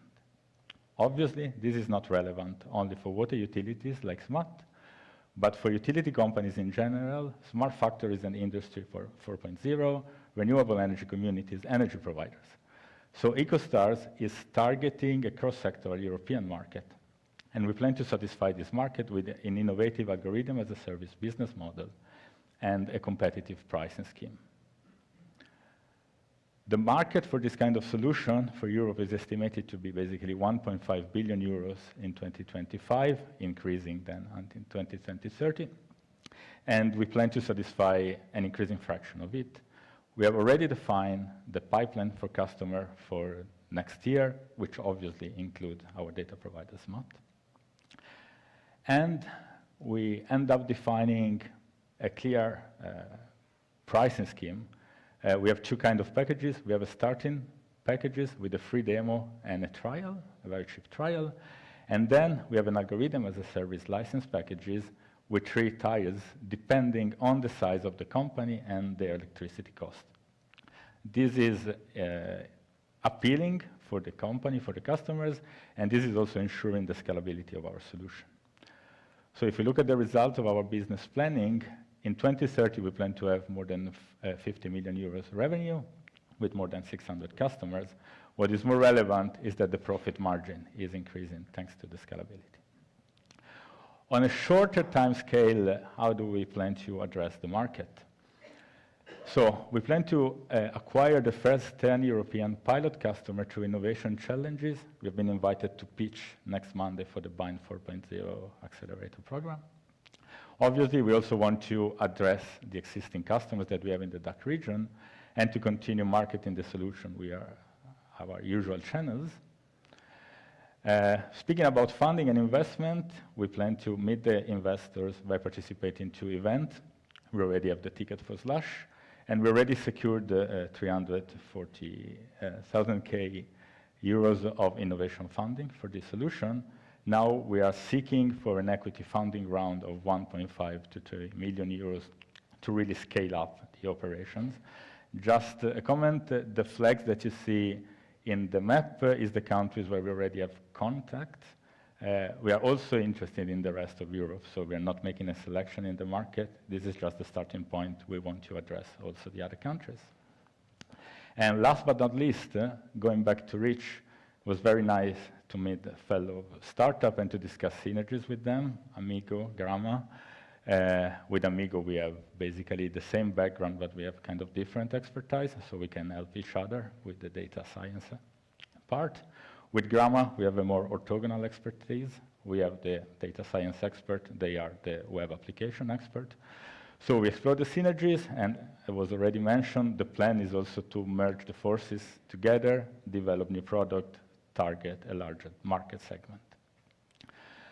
Coming to an end, Omega Lambda Tech is a well-established company in the DACH region. We have many recurring customers. We have won many data science and startup awards. Now, thanks to Reach, we are really developing our first product. And now, after the experiment phase, we have an MVP, and we want to really have now a scalable algorithm as a service product. We need to meet the investors. We need to have the first customers to make the business running. So thanks a lot for your attention.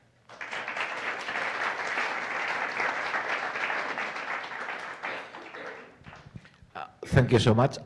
Quick question. Yes. Why EcoStar 3? Where is the 1 and 2? The 1 and 2, it's because it has 3 main important features. It's an analyzer, it's a forecaster, it's a simulators. Okay. So you have 3 layers, and that's the reason of the 3. It's really highlighting the 3 modules of the solution. Thank you. So you have existing business in Omega Lambda Tech. I assume business areas that where you're already successful at.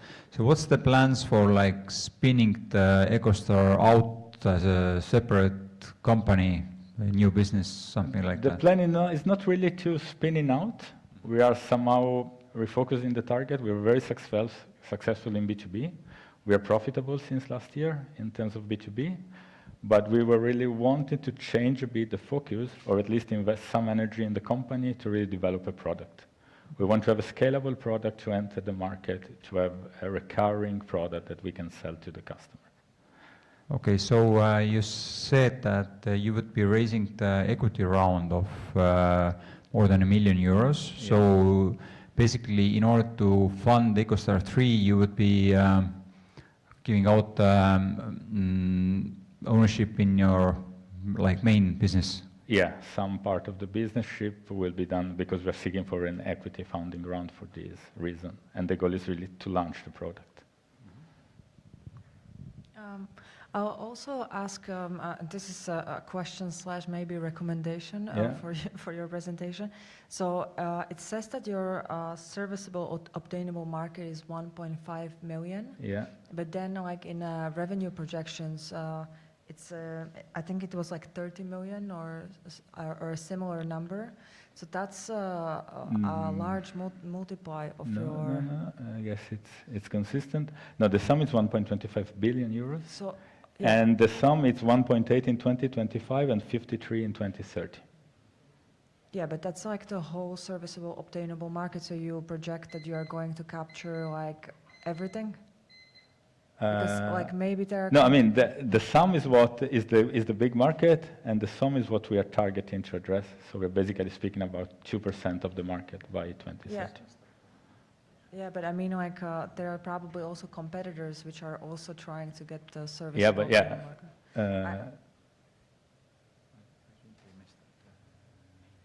I mean, the competitors are trying to get a slice of the sum. But I mean, like, when you go to next, sorry. Yeah. And next, yeah. So you see, like.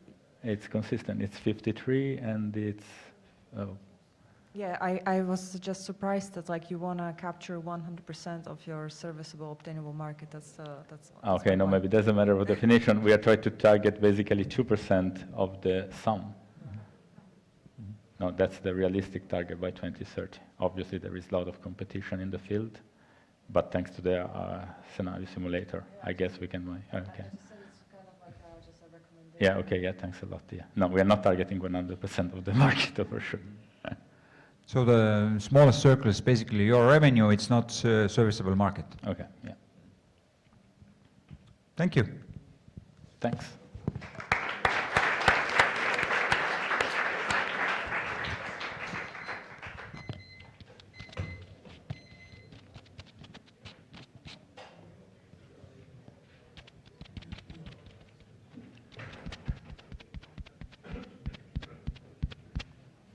One, two. Okay.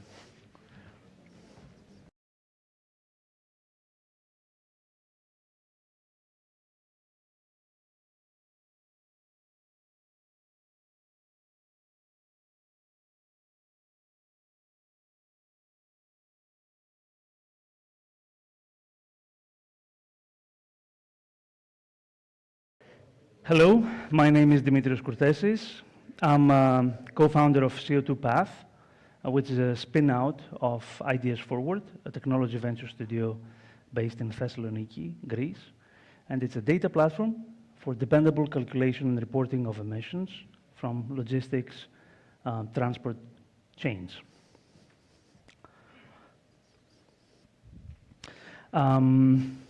Like many people in the room, I took a path being an academic researcher in semantic data integration and data governance into starting businesses.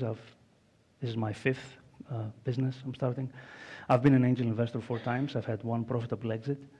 And since 2019, I've been working as a technical consultant for the Sustainable Transport Unit of the Joint Research Center of the European Commission, DG Klima, and the European Environment Agency on emissions data management. I'm joined by an amazing team of experienced people in creating software products and also working for some top organizations on sustainable transport technologies and emissions data modeling. We're working on transport emissions because it's a hard problem. It represents about 1/4 of emissions worldwide. And unlike any other category of emissions, it's the only category of emissions that's growing instead of dropping. So the drop at the end is the COVID pandemic. It's gone up since. The European Commission has set a goal to have net zero transport emissions by 2050. This was called a formidable task by the International Energy Agency. And the reason it was called a formidable, a scary task to bring transport emissions down is because it's a complex thing. So we're looking at freight transport emissions specifically, not passenger transport, freight transport. Now in this case, imagine there is a shipper who owns 40 tons of fruit that needs to be exported from Greece to Germany. They're not going to be working alone, they will use a freight forwarder. The freight forwarder is a transport organizer. They will choose carriers to allocate the work, to split the work to. And then they will use different vehicles, different fleets, in order to get the work done. Now then, the shipper probably has an obligation to disclose their carbon footprint, to disclose the environmental impact of their transport work. It's part of Scope 3 emissions, indirect emissions. And they are required by law, if they're a large company, to do that. And the question is, what is the emissions for that transport work? And to know what the emissions are, and to aggregate and allocate and attribute correctly, you need to combine data from different sources. So you need to go back to the end of the chain. You need to know how much fuel was consumed, what type of fuel it was, how the vehicle was driven, how many empty kilometers, what are the vehicle specifications, was it loaded fully or was it partly loaded, what was the cargo type, what were the cargo conditions. You need to combine all this data and then have the answer. And the problem is, these are data silos. There's no data exchange, and the shipper is left wondering what was the carbon footprint of this transport work. And the easy way out, which is the norm in the industry right now, sadly, the easy way out is to use an industry average. So in the past, like 10 years ago, the average carbon intensity of moving 1 ton of goods for 1 kilometer, that's called a ton kilometer, was 52 grams of CO2 equivalent. That's the best answer right now. The problem, as Lord Kelvin said, is if you cannot measure it, you cannot improve it. This is not measured. So it's the equivalent of me trying to lose weight without ever stepping foot on a scale. Or the equivalent of me trying to reduce the amount of money I'm spending on pinchos in Bilbao without counting how much I'm spending every day. It's not going to happen. And the reason that data is not flowing is because emissions are calculated right now in a centralized way. What does that mean? It means that all of the data owners who own the private data need to disclose their private data into a central platform which is operated by a third party. And they don't like this. And I'm not saying this. This is a very well-known fact. The industry doesn't want this for business confidentiality reasons. So everyone is pushing back, and then there's no data flowing. What if we could have an alternative model where the activity data stays private, the emissions are calculated based on the private data in a controlled environment, and the emissions report are shared? And this is exactly what we've implemented. Our data provider for REACH is an international freight forwarder working across the EU, 10,000 shipments last year, 15 million euro in revenue, the kind of business that's very ambitious and wants to get good clients. Now, the best clients are asking for carbon disclosures. The good tenders that they want to win are asking for carbon disclosures. So they need to be able to answer what are the carbon emissions. So we set these objectives. One, to find a solution where data sovereignty is preserved, so activity data stays private. Number two, share the emissions data so that we can have a basis to reduce emissions. Third, to enable auditability in the future, and I'll come back to that, but this is related to emission certification. And this is the technical architecture that makes it possible. So what we've done is we took emissions calculation, we split it into parts. One part is the emissions calculation happens under the control of the carrier. There's a decentralized app which is operating in a controlled environment by the carrier. It has access to the private data from the carrier's transport management system or fleet management system, calculates the data, the emissions reports, and then these emissions reports are shared. They can be shared on an emissions data space through the IDS connector, which we've implemented. They are published in pseudonymized form that can not link back to the identity of the company on the Ethereum blockchain. And through the CO2 Path Hub, which is our central system for sharing emissions data, not private data, the freight forwarder, who is our customer, can get aggregated emission reports, they can get emissions benchmarking, and they can get real-time dashboards. This is our MVP in action. So what you see here is high granularity emissions reporting. This is not standard in the industry. Emissions reporting at the level individual consignment is a hard problem, and we have a solution for that. This is an emissions report generated for one specific shipment, and at the end of the emissions report, there's also a link that takes us to a place where you can find the pseudonymized data available for open data analytics, public use, but also for a future certifier of emissions to come in and look at the trail and make sure that what is being claimed is indeed true. our freight forwarder customer can have monthly aggregated reports that take every consignment for that month, and of course analytics, and send it to their customer. And on top of that, we have this very important concept of visibility rating and benchmarking. Visibility rating reflects the quality of the data that was taken as input to the emissions calculation process. And it allows us to distinguish carriers, colored with red, who are not cooperating, they're not providing any private data, so they could be claiming anything, to carriers with high transparency, who are actually giving us the opportunity to validate that what they're saying is true. There's a lot of science behind this, done in collaboration with the European Commission, which I can go back to later. Emission reports with CO2 path are standardized, they're transparent, they're quality rated, and they're verifiable. We're taking this product to market, focusing on road freight transport, which is over half of the emissions, about 500,000 companies in Europe. We're focusing on 1/3 of that, which is international road freight, long distance, which is over 120 billion in revenues. We'll be generating revenues from freight forwarders through a subscription to the platform based on number of shipments and the features. Some additional revenue from integration and consulting, which is not interesting from a revenue opportunity point of view, but it's a great opportunity to get intimate with our customers. We believe there's a credible growth path with a very modest projection of reaching 1.5 million euro in revenues by year 3, and profitability with an initial funding of 200,000 euro. And we're positioned in a market that's growing very fast. It will exceed 60 billion, the carbon accounting software market, by 2030. There's lots of great players doing logistics emissions reporting in a centralized way. We're positioning CO2 Path as a new player that's taking a decentralized route to carbon accounting. There is an exponentially growing amount of venture capital funding invested. This is real data, over 400 million dollars last year, from zero in 2017, and this will accelerate. 2 months ago, the European Commission issued a proposal to be adopted by the European Council and the European Parliament for a new regulation called Counter Emissions EU, which makes this kind of tools mandatory for everyone in transport.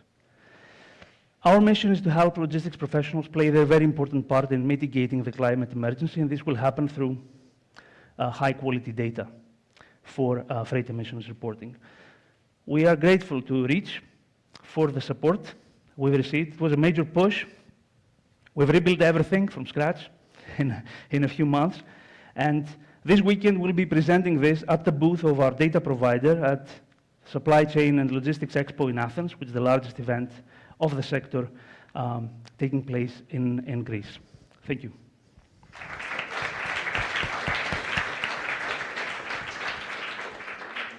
Thank you. So your customers, they're obliged to calculate the carbon footprint. As I understand, the as-is solution that they use now is like this 52 per kilometer. At best. At best. So how many of them are actually interested in taking all the hassle and paying for a more accurate number, and what's the incentive? So why are they interested? So our customers are the freight forwarders. They're interested in growing revenue. So our buyer persona is the sales director, basically. So what they want is to win new tenders, and to win the good tenders, these new transport services tenders, they have a section. One of the procurement directors, the procurement consultants we've worked with, they call it the hard-to-answer section. That asks, what is the carbon footprint of your transport work? How do you measure it? And how do you plan to reduce your emissions? So every major buyer of transport services needs to have a plan to reduce emissions going forward. There's a new, it's called Corporate Sustainability Reporting Directive. It's a new directive of the European Union. It was published in November. It increased the number of companies that need to disclose their environmental impact from 11,000 companies to 50,000 companies in Europe. So you need to have, as a company, you need to have a credible, believable plan about how you're going to reduce your emissions. And no one believes you if you can't even say what your emissions are today. So it's a matter of winning new customers. And it's something that you give me an opportunity to say, I believe many of the companies that are already out there, they will run out of money and courage because it will not take up as fast as we'd like to see. I think there's some premature funding happening at the moment because I've been talking to freight forwarders and I understand they're not ready. So that brings me to my question. So you actually said that there's a regulation coming up. So when they are going to be obliged to actually adopt something like this? We hope that the regulation will be accepted by the Parliament and the Council. There are signs that it will be a quick tripartite negotiation, so it will very quickly become regulation. I think it's applicable retrospectively from the 1st of January 2025. It basically says that every transport company that dares to use the word emissions needs to apply the ISO 14083 standard, which is a new standard that came out in March. And it will, as everything, it will start from the big players. So every large company, they're obliged to get serious about their emissions. So in reality, so if I would be this type of a company and I would decide to start using your audit, so what kind of changes I need to do internally and how long it would actually take for me to even be able to implement your solution? So depending on who you are,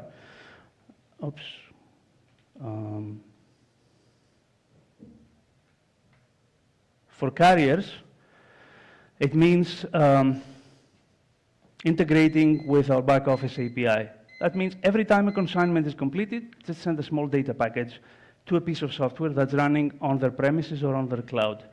And for the forwarders, doing the same, sending one data package every time a new shipment is created to our central service. It's not a major, it's not the end of the world, it's not a major undertaking, it's not rocket science, and it's very well documented. All right, thank you very much.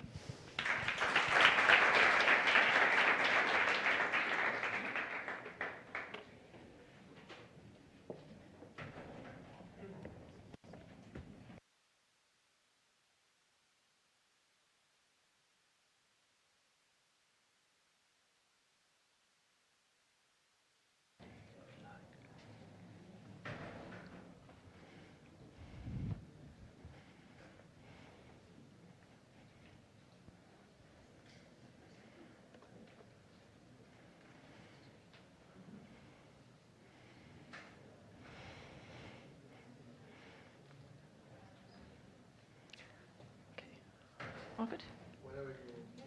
All right. Good.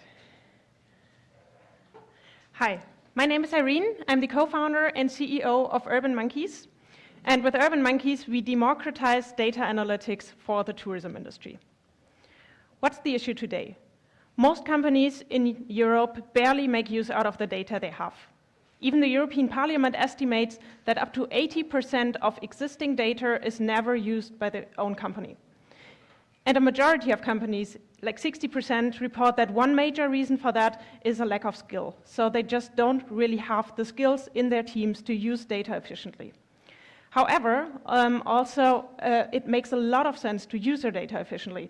For example, Capgemini estimates that companies which have really professional data management compared to their competitors make up to 22% more profit, which is a lot. So we are here to help that. With Urban Monkeys, we work on a data platform for especially non-technical users. So basically, we make it extremely easy to analyze data and to share data without any technical or data science background. So as a user, basically, you can just upload files you have. It can even really just be an Excel file or a CSV file or whatever you have. We help you visualize it in seconds. And we also help you share it, for example, with your colleagues or also with external partners if you want to. What do we mean? We make it easier for non-technical users because we combine data science with generative AI. That means, as a non-technical user, as mentioned, you upload the files you have, and you can basically talk to your data. So instead of training all the employees to become data science driven, we train the tool basically to become so easy that anyone can become a data scientist. Let's look at one example, what we can already do today with our MVP for our data provider Play and Go.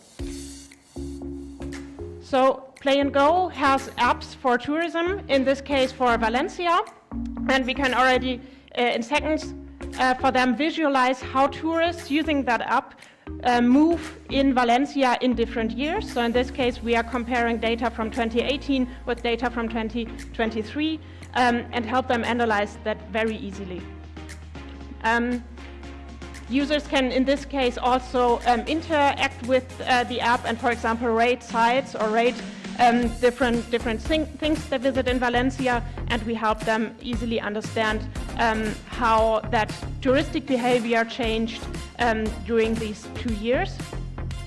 Plus, what we can already do today in this MVP is we can combine the data that Play and Go has with a lot of open data. So you see like literally thousands of data points already today, which in this case includes, for example, sites. So in this case, things that are relevant to tourists, but also a lot of information on public transport, which obviously is relevant for how tourists move in a city. Why do we start with tourism? might be a question. On the one hand, we have our background in tourism, so it makes a lot of sense to start from there where we have our network. But it also makes a lot of sense because tourism has two interesting facts. On the one hand, the industry is characterized by very small and medium-sized companies, basically a very fragmented industry, and not so many tech and data science people in this industry. So it makes sense to help them a lot. On the other hand, it's also because the European Union pushes the tourism industry a lot to share data, to make use out of data efficiently, basically combining all these puzzle pieces of data into a holistic picture. However, we can, of course, also grow towards many other industries. Basically, the tool itself is industry agnostic, and we are planning to grow towards the smart city industry afterwards, which includes clients such as public transport, mobility, urban planning, and many others. Also because these kind of categories have a lot of interface between each other, so it makes sense. Let's look at a very specific use case. For example, basically every city in Europe that is somewhat related to tourism has a DMO, which is a destination marketing organization. In these companies, often you don't really find a lot of data scientists. You have like people with a background in tourism management or in business and communication, and many cities don't have urban data platforms. So basically the people working there and making the decisions, of course they get some data. It's not like they have nothing, but they don't really have a holistic picture. So they have like different, maybe some Excel files, maybe some statistics and some surveys, for instance, from tourists, but they don't really have the skills and also often not the time to combine the data to get like one holistic picture. So in the end, they often make decisions partly based on some high-level review and some actually gut feeling. We actually like talked to many of them over the last weeks and months, and they really confirmed that often they just make it on gut feeling. So what would it look like with our data platform? Basically, the employee can just easily upload and visualize the data they have. With this generative AI feature, they can actually talk to their data and then also understand the insights in the data which are maybe not so obvious, and also the connections between different data. And this, of course, on the one hand, like get more confident, make better decisions, see opportunity for innovative potential, and of course, in this DMO example, also how to spend the taxpayers' money wisely. Of course, there are also competitors in the market. However, we see on the one hand there are solutions which are easy to use, but they are not really focusing on the whole chain of what you can do with data. Especially when it comes to like sharing data across organizations, maybe even connecting to international data spaces, for instance, is often not possible. And then we have another category of tools which are very complex, also very good, but really more focusing specialized teams. Like if you have a large company and a specific data science teams, then these tools are good, but for the non-technical users, actually too complex. Where are we standing right now? Thanks to the REACH program, we were able to develop our MVP and just launched it last week. We also gained our first 3 customers, which are going to start using it in October. This does not even include our data provider, which we will also continue working with, but these are like really 3 completely new customers.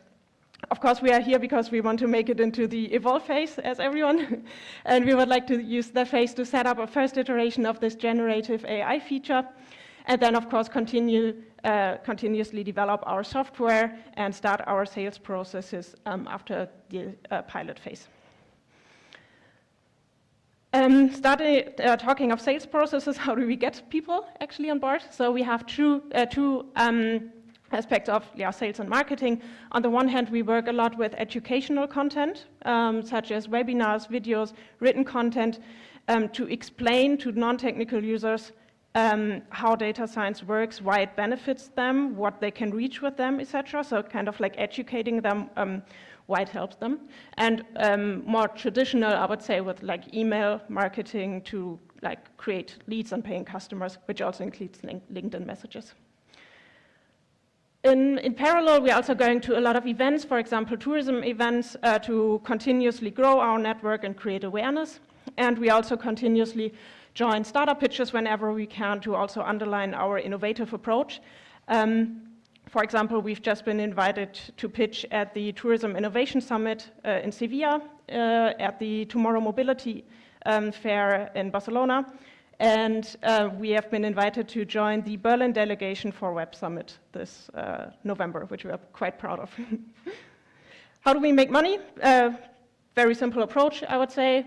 For the pilot customers, it's free to use because we really want to make sure that we are going to the right direction and have understood their problems correctly. And afterwards, we work with a monthly access fee per user per month. The market in total, some neuroscience switched, but basically the smart city technologies are expected to grow heavily over the next years. And yeah, we are quite optimistic that we can also gain our market share over time in Europe.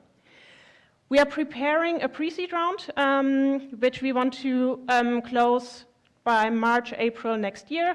We are planning to raise a round of 800,000 euros, which we will use on the one hand to establish Urban Monkeys successfully in the European tourism industry, and of course, mostly continue developing our software, on the one hand, optimizing the generative AI, and optimizing our processes to deliver a really good user experience. This is our amazing team behind myself. There's Paul, my co-founder, CTO, and a great team behind us. And now, happy to answer your questions.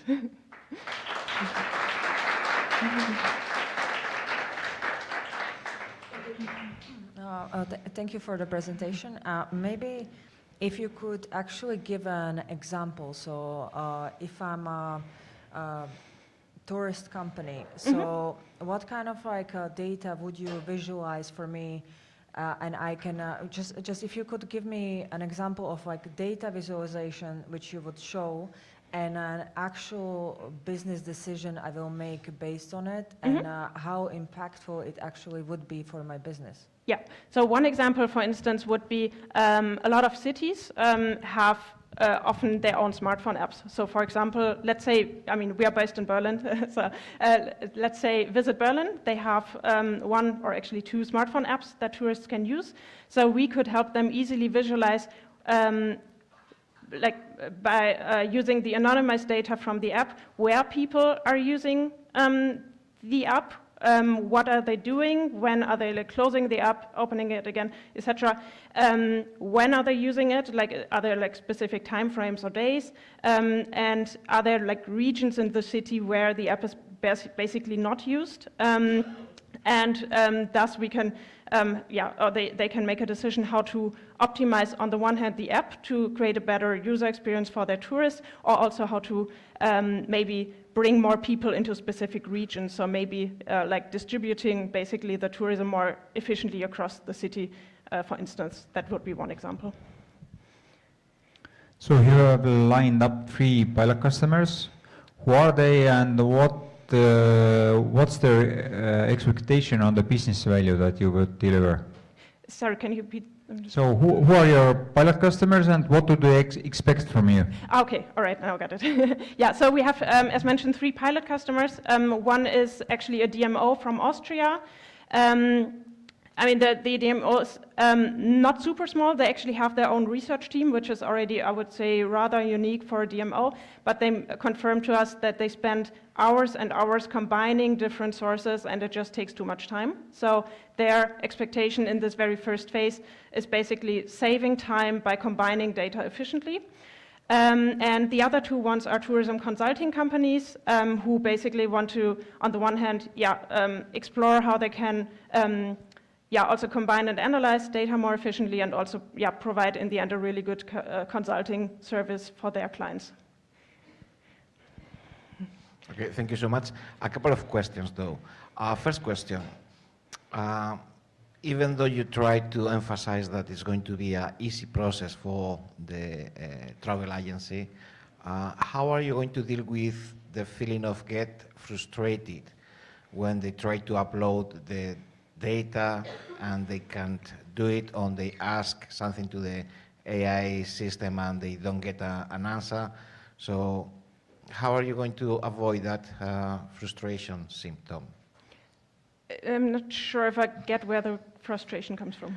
Yeah, my feeling is that even though you try to tell us that it's going to be easy for the customer to use it, technology is not always easy to use it. So in some cases, when you customer try to use it, it's going to get frustrated. Yeah. It's not going to be able to upload the data, it's not going to be able to get the information, and it may happen that because of the frustration, they will give up.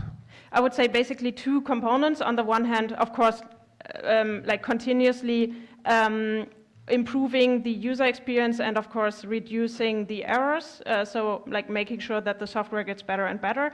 And the second component will be a strong customer support team, so that customers who struggle with the software can get easy support whenever they need it. Okay, and that takes me to the second question. So you are going to charge about 100 euros per year per customer? Per month. Per month. Okay. Per user. So if the company has more than 1 user, then it's like it's per human, not per How company. many users you need per year? Currently, we are planning that we get, I would say, around 1,000 users in the first year, and that we are continuously growing based on that. Okay. Do you have the help team to provide service to those 1,000 users? Not yet, but we are obviously like raising a pre-seed round, so we are planning to build that. Yeah, team. scaling up seems a bit a challenge. Okay, All right. Thank you. Thanks for the feedback.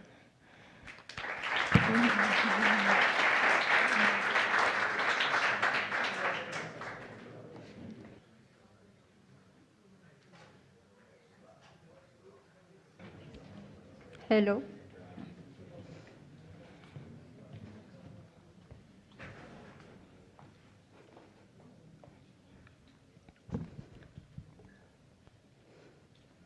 Okay.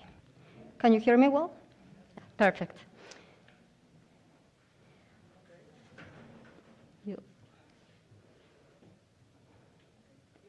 Thank you. So, hello, I'm Lorena Garay, business manager at Sitio. We are a company based in France, and we have the mission to help public transport networks to leverage the power of their available data to improve their mobility services, to make them more sustainable and inclusive.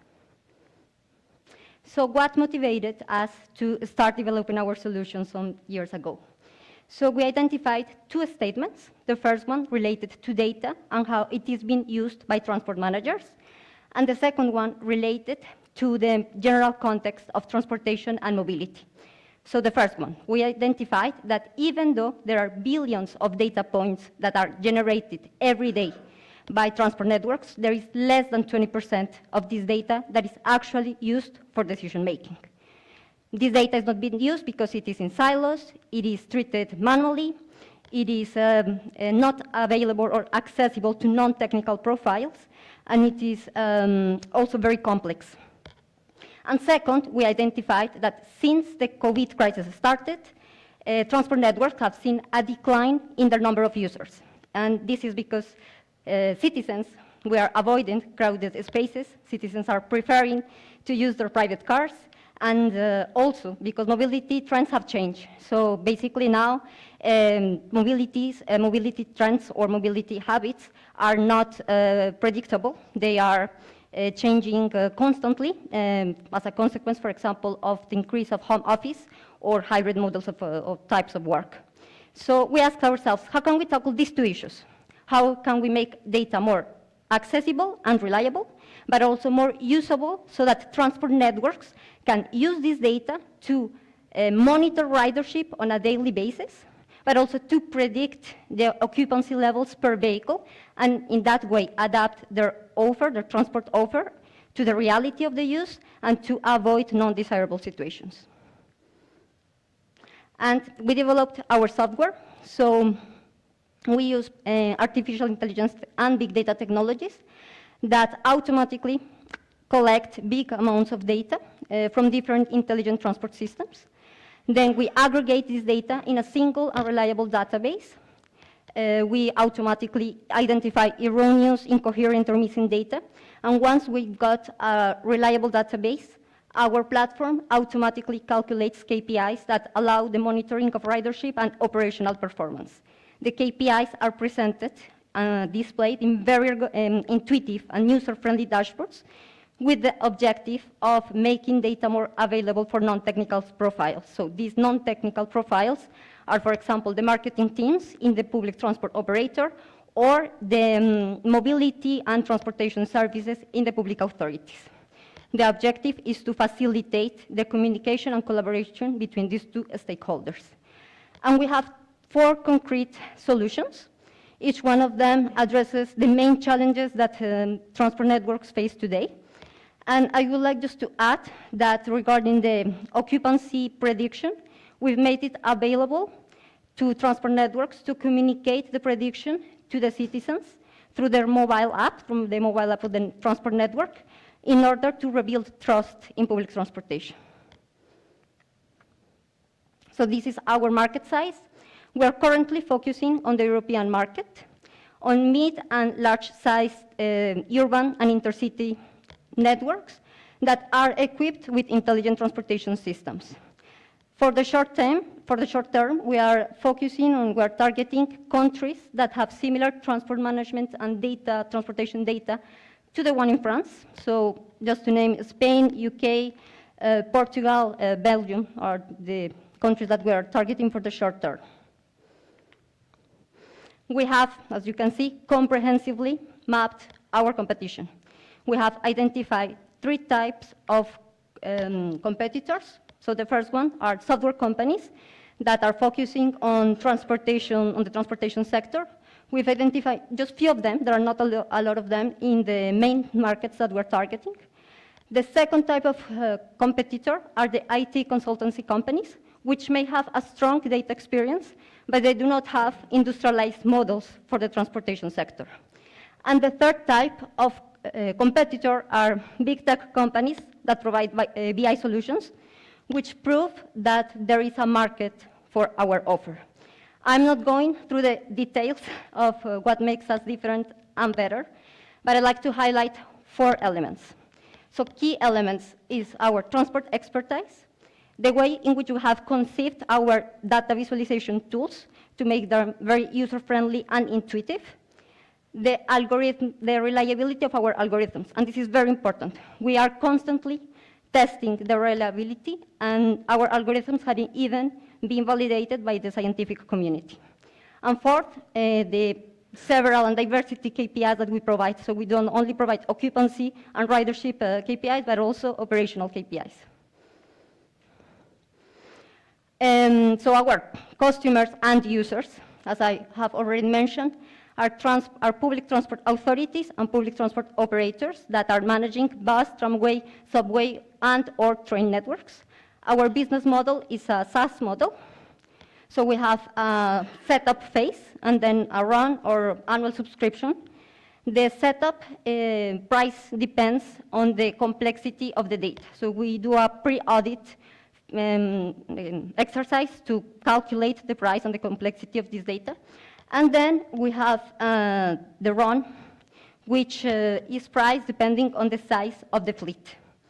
And additionally, we have an upselling strategy in which we support our clients with transport consultancy services based on our KPIs.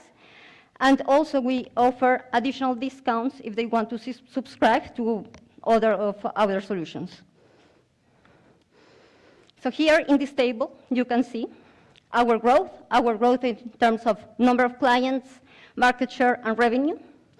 As you can see, it has been steady and continuous, and our predictions for the next 4 years. The predictions are very conservative because they are based on our previous years, but of course, if you get additional investment, our objective will be to grow exponentially, skyrocket these estimations, and because we will be able to invest more in research and development, marketing, and commercial activities in new markets.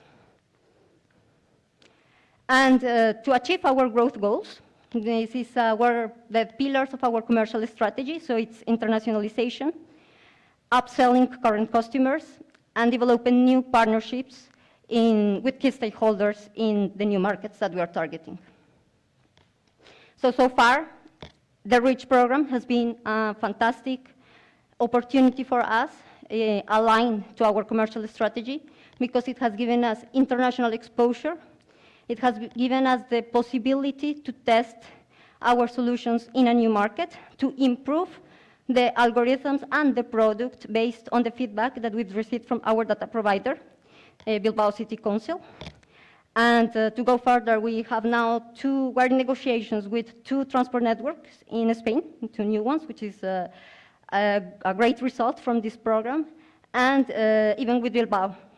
So on Monday, we actually started to have the negotiations for them to keep using our services. And this is Urrots, is one of the contacts from the data provider team, and his opinion on our software. And basically, they are adopting the solution. They told us, like, now, instead of going and having to go into Excel, look for information when there's a complaint from a transport user, they can go and in 2 clicks, they open the software, and in 2 clicks, they know if actually the bus was delayed, as the person was saying, or crowded. To also achieve our goals, so we rely on an amazing team of 32 people. We are a very diverse team with expertise in 4 fields mainly: transportation, business development, software development, and data science. Here is the management team that represents the expertise in those different fields. And we're also committed and engaged individuals convinced that improving the transportation services, the public transportation services, is key to address the current challenges that we have as society in terms of climate change and decarbonization. I'll finish just with this part. So here, some key numbers of our company. Our market fit has been, product market fit has been proved by our clients, some of our customers. Marseille is the 2nd biggest network in France, and we just signed it 2 months ago. And we've been also recognized by the support of RATP, that is the main transport operator of Paris, the transport and academic and scientific communities that have validated our algorithms. Thank you.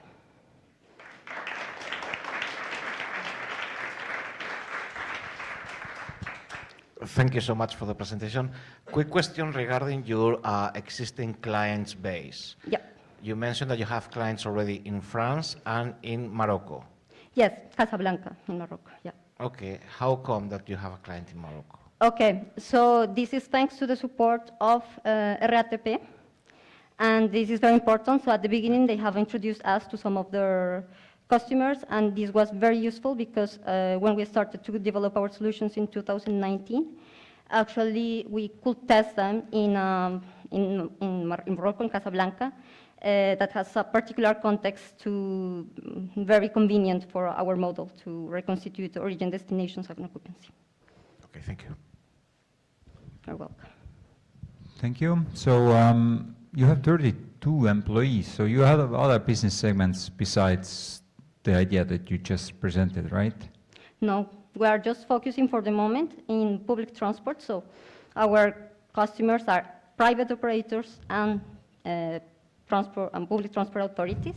And this is the difference on like the value proposition that we provide to them is our expertise in So right now you're like consultancy, basically? No. We have a ready-made, we are a SaaS company. We are SaaS consultants, we have 4 people that work in consultancy, but no, we are SaaS, we have a ready-made platform, and we have 3 softwares and 1 API as the solution, yeah. Okay. So one, just to show you, maybe just to clarify this part.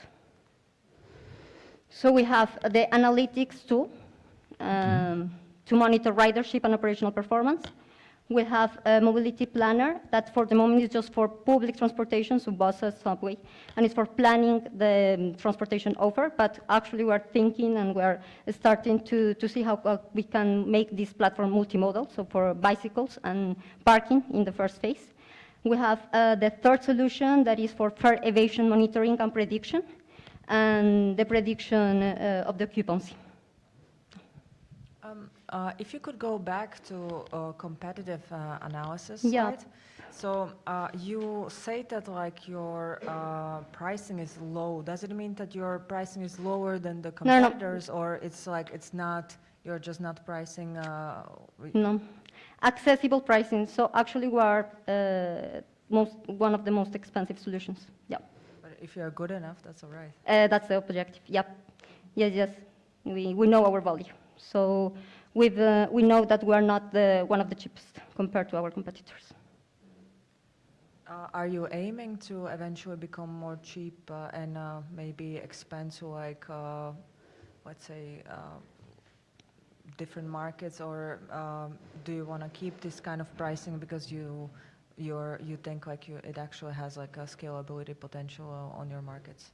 Yeah, so actually that's a very good question. So we know, and we know that depending on the country that we're targeting, we need to adapt, and we already have studied them for the Spanish market, for example. We know that we need to adapt our prices, and we're providing 10% less than what is expected in France, for example. But of course, we need to also compensate this, so that's why, for example, UK, we are already analyzing UK, and we know that maybe we can even increase the price. So that's part of our strategy. Thank you very much. You're welcome. No more questions? Okay, perfect. Thanks.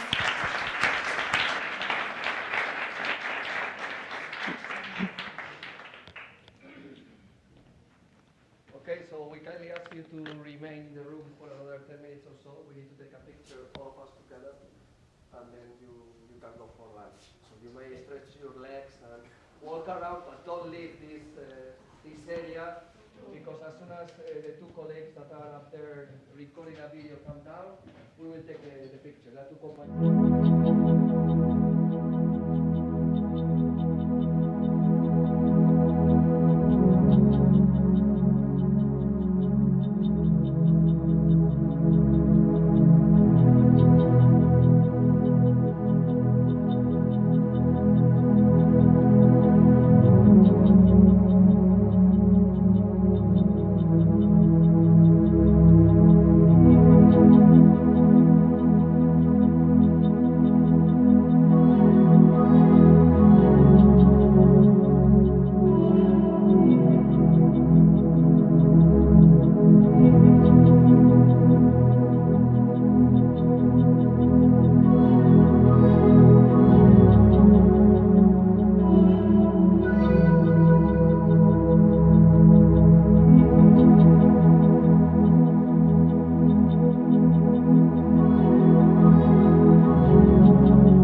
we reached to the end of the event, so we're gonna make the announcement of the winners. Those teams that are gonna be called, they should come here, and my colleagues are gonna give you a typical Basque beret, which is actually that we usually give to somebody who wins something. You are all winners, so actually there are berets, Basque berets for every single team, and there is also a trophy for every single team. We're gonna give a trophy and a beret again to every single team. There is again also another surprise or announcement to be made, in the sense that there were gonna be 5 winners, but we have some spare budget from the project, so we're gonna actually name 6 official winners that qualify to evolve. So 1 team, additional team to what you expected, is gonna be announced. Good. Okay, and our best host today, which is the cameraman, suggests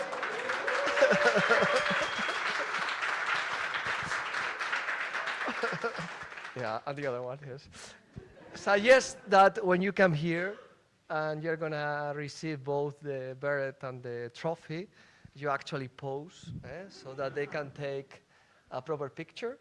So I will get a bit, so you are gonna come here, no, to deliver the prizes? Okay, so, well, as usual, you know, lots of talk, but I think it's obvious that the journey continues for all of you. I think you are all very competent, and you showcase it today sufficiently. It was very hard to decide who would be the 6 to go forward. And I hope that you keep in touch with us till the end of the program. I'm afraid that we're going to keep requesting you to fill in still some few additional surveys and these kind of things. They're going to be this month, because that way you will also get the money early next month, one day, CA. So, okay, so I think it's been a great event. The location has been fantastic. We are very grateful to the Biscay government that they allow us to come here. I hope that you enjoyed it. And of course, as usual, I want to, first of all, thank to my colleagues. As you know, quite a few people from the Deusto team were supporting the event and are supporting the program. Thank you to the BAD members. There are some people that you haven't seen, but they've been helping us in the organization.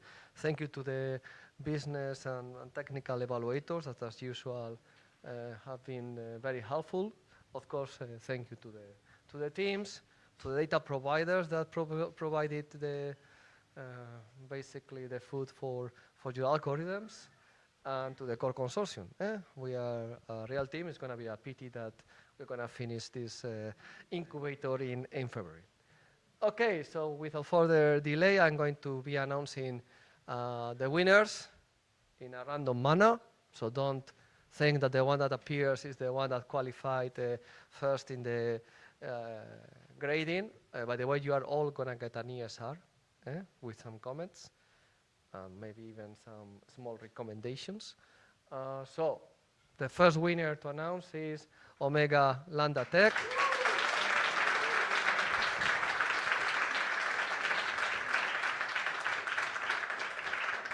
So congratulations.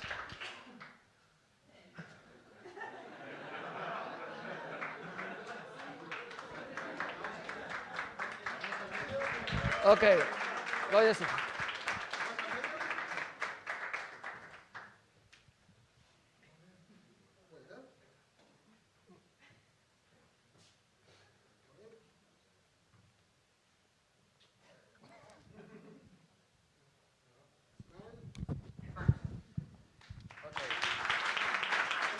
Thank you.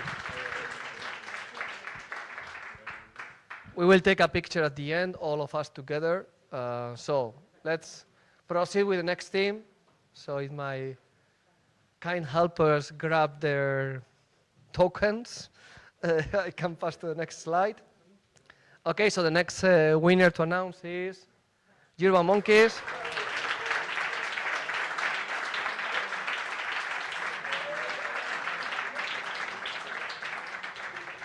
Okay, let's go for the picture.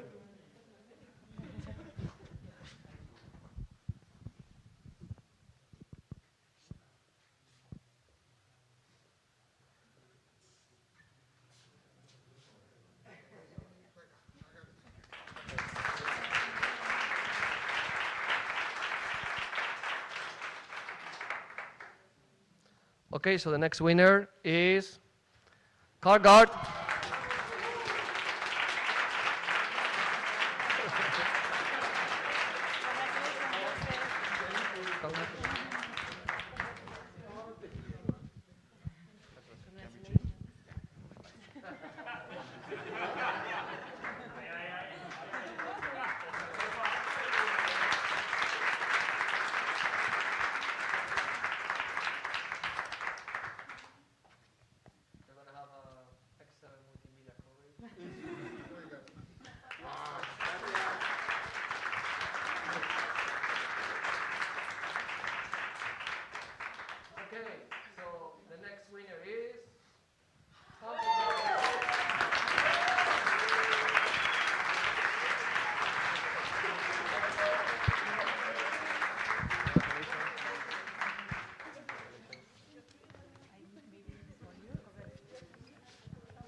Okay, so the next winner is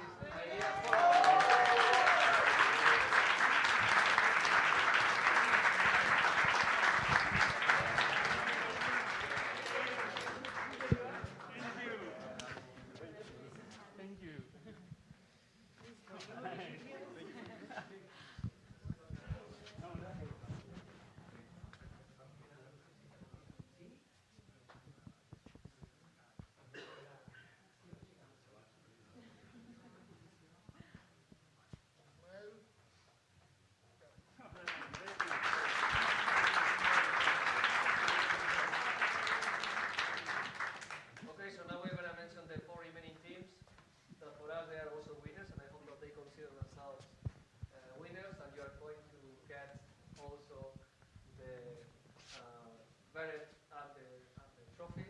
So, Grandma, please.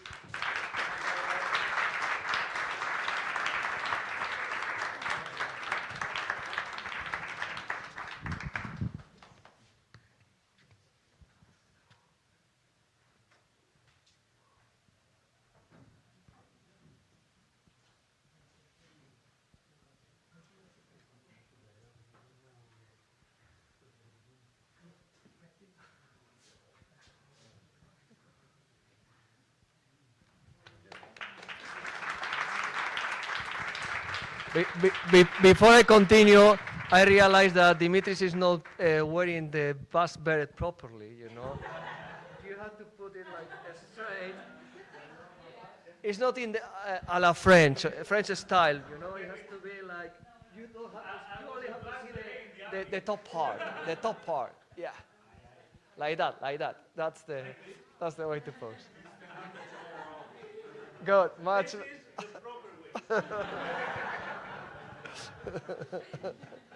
Okay, so please, Quantum Mats, come forward.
Okay, so this is it for the event. Enjoy the last hours that you spent here in Bilbao, and see some of you on Tuesday already. There is a telco, a video conference organized by Bright Pixels, 10:30 in the morning. You'll get a reminder by email, and the others, keep in touch with us. We are eager to keep hearing your successes.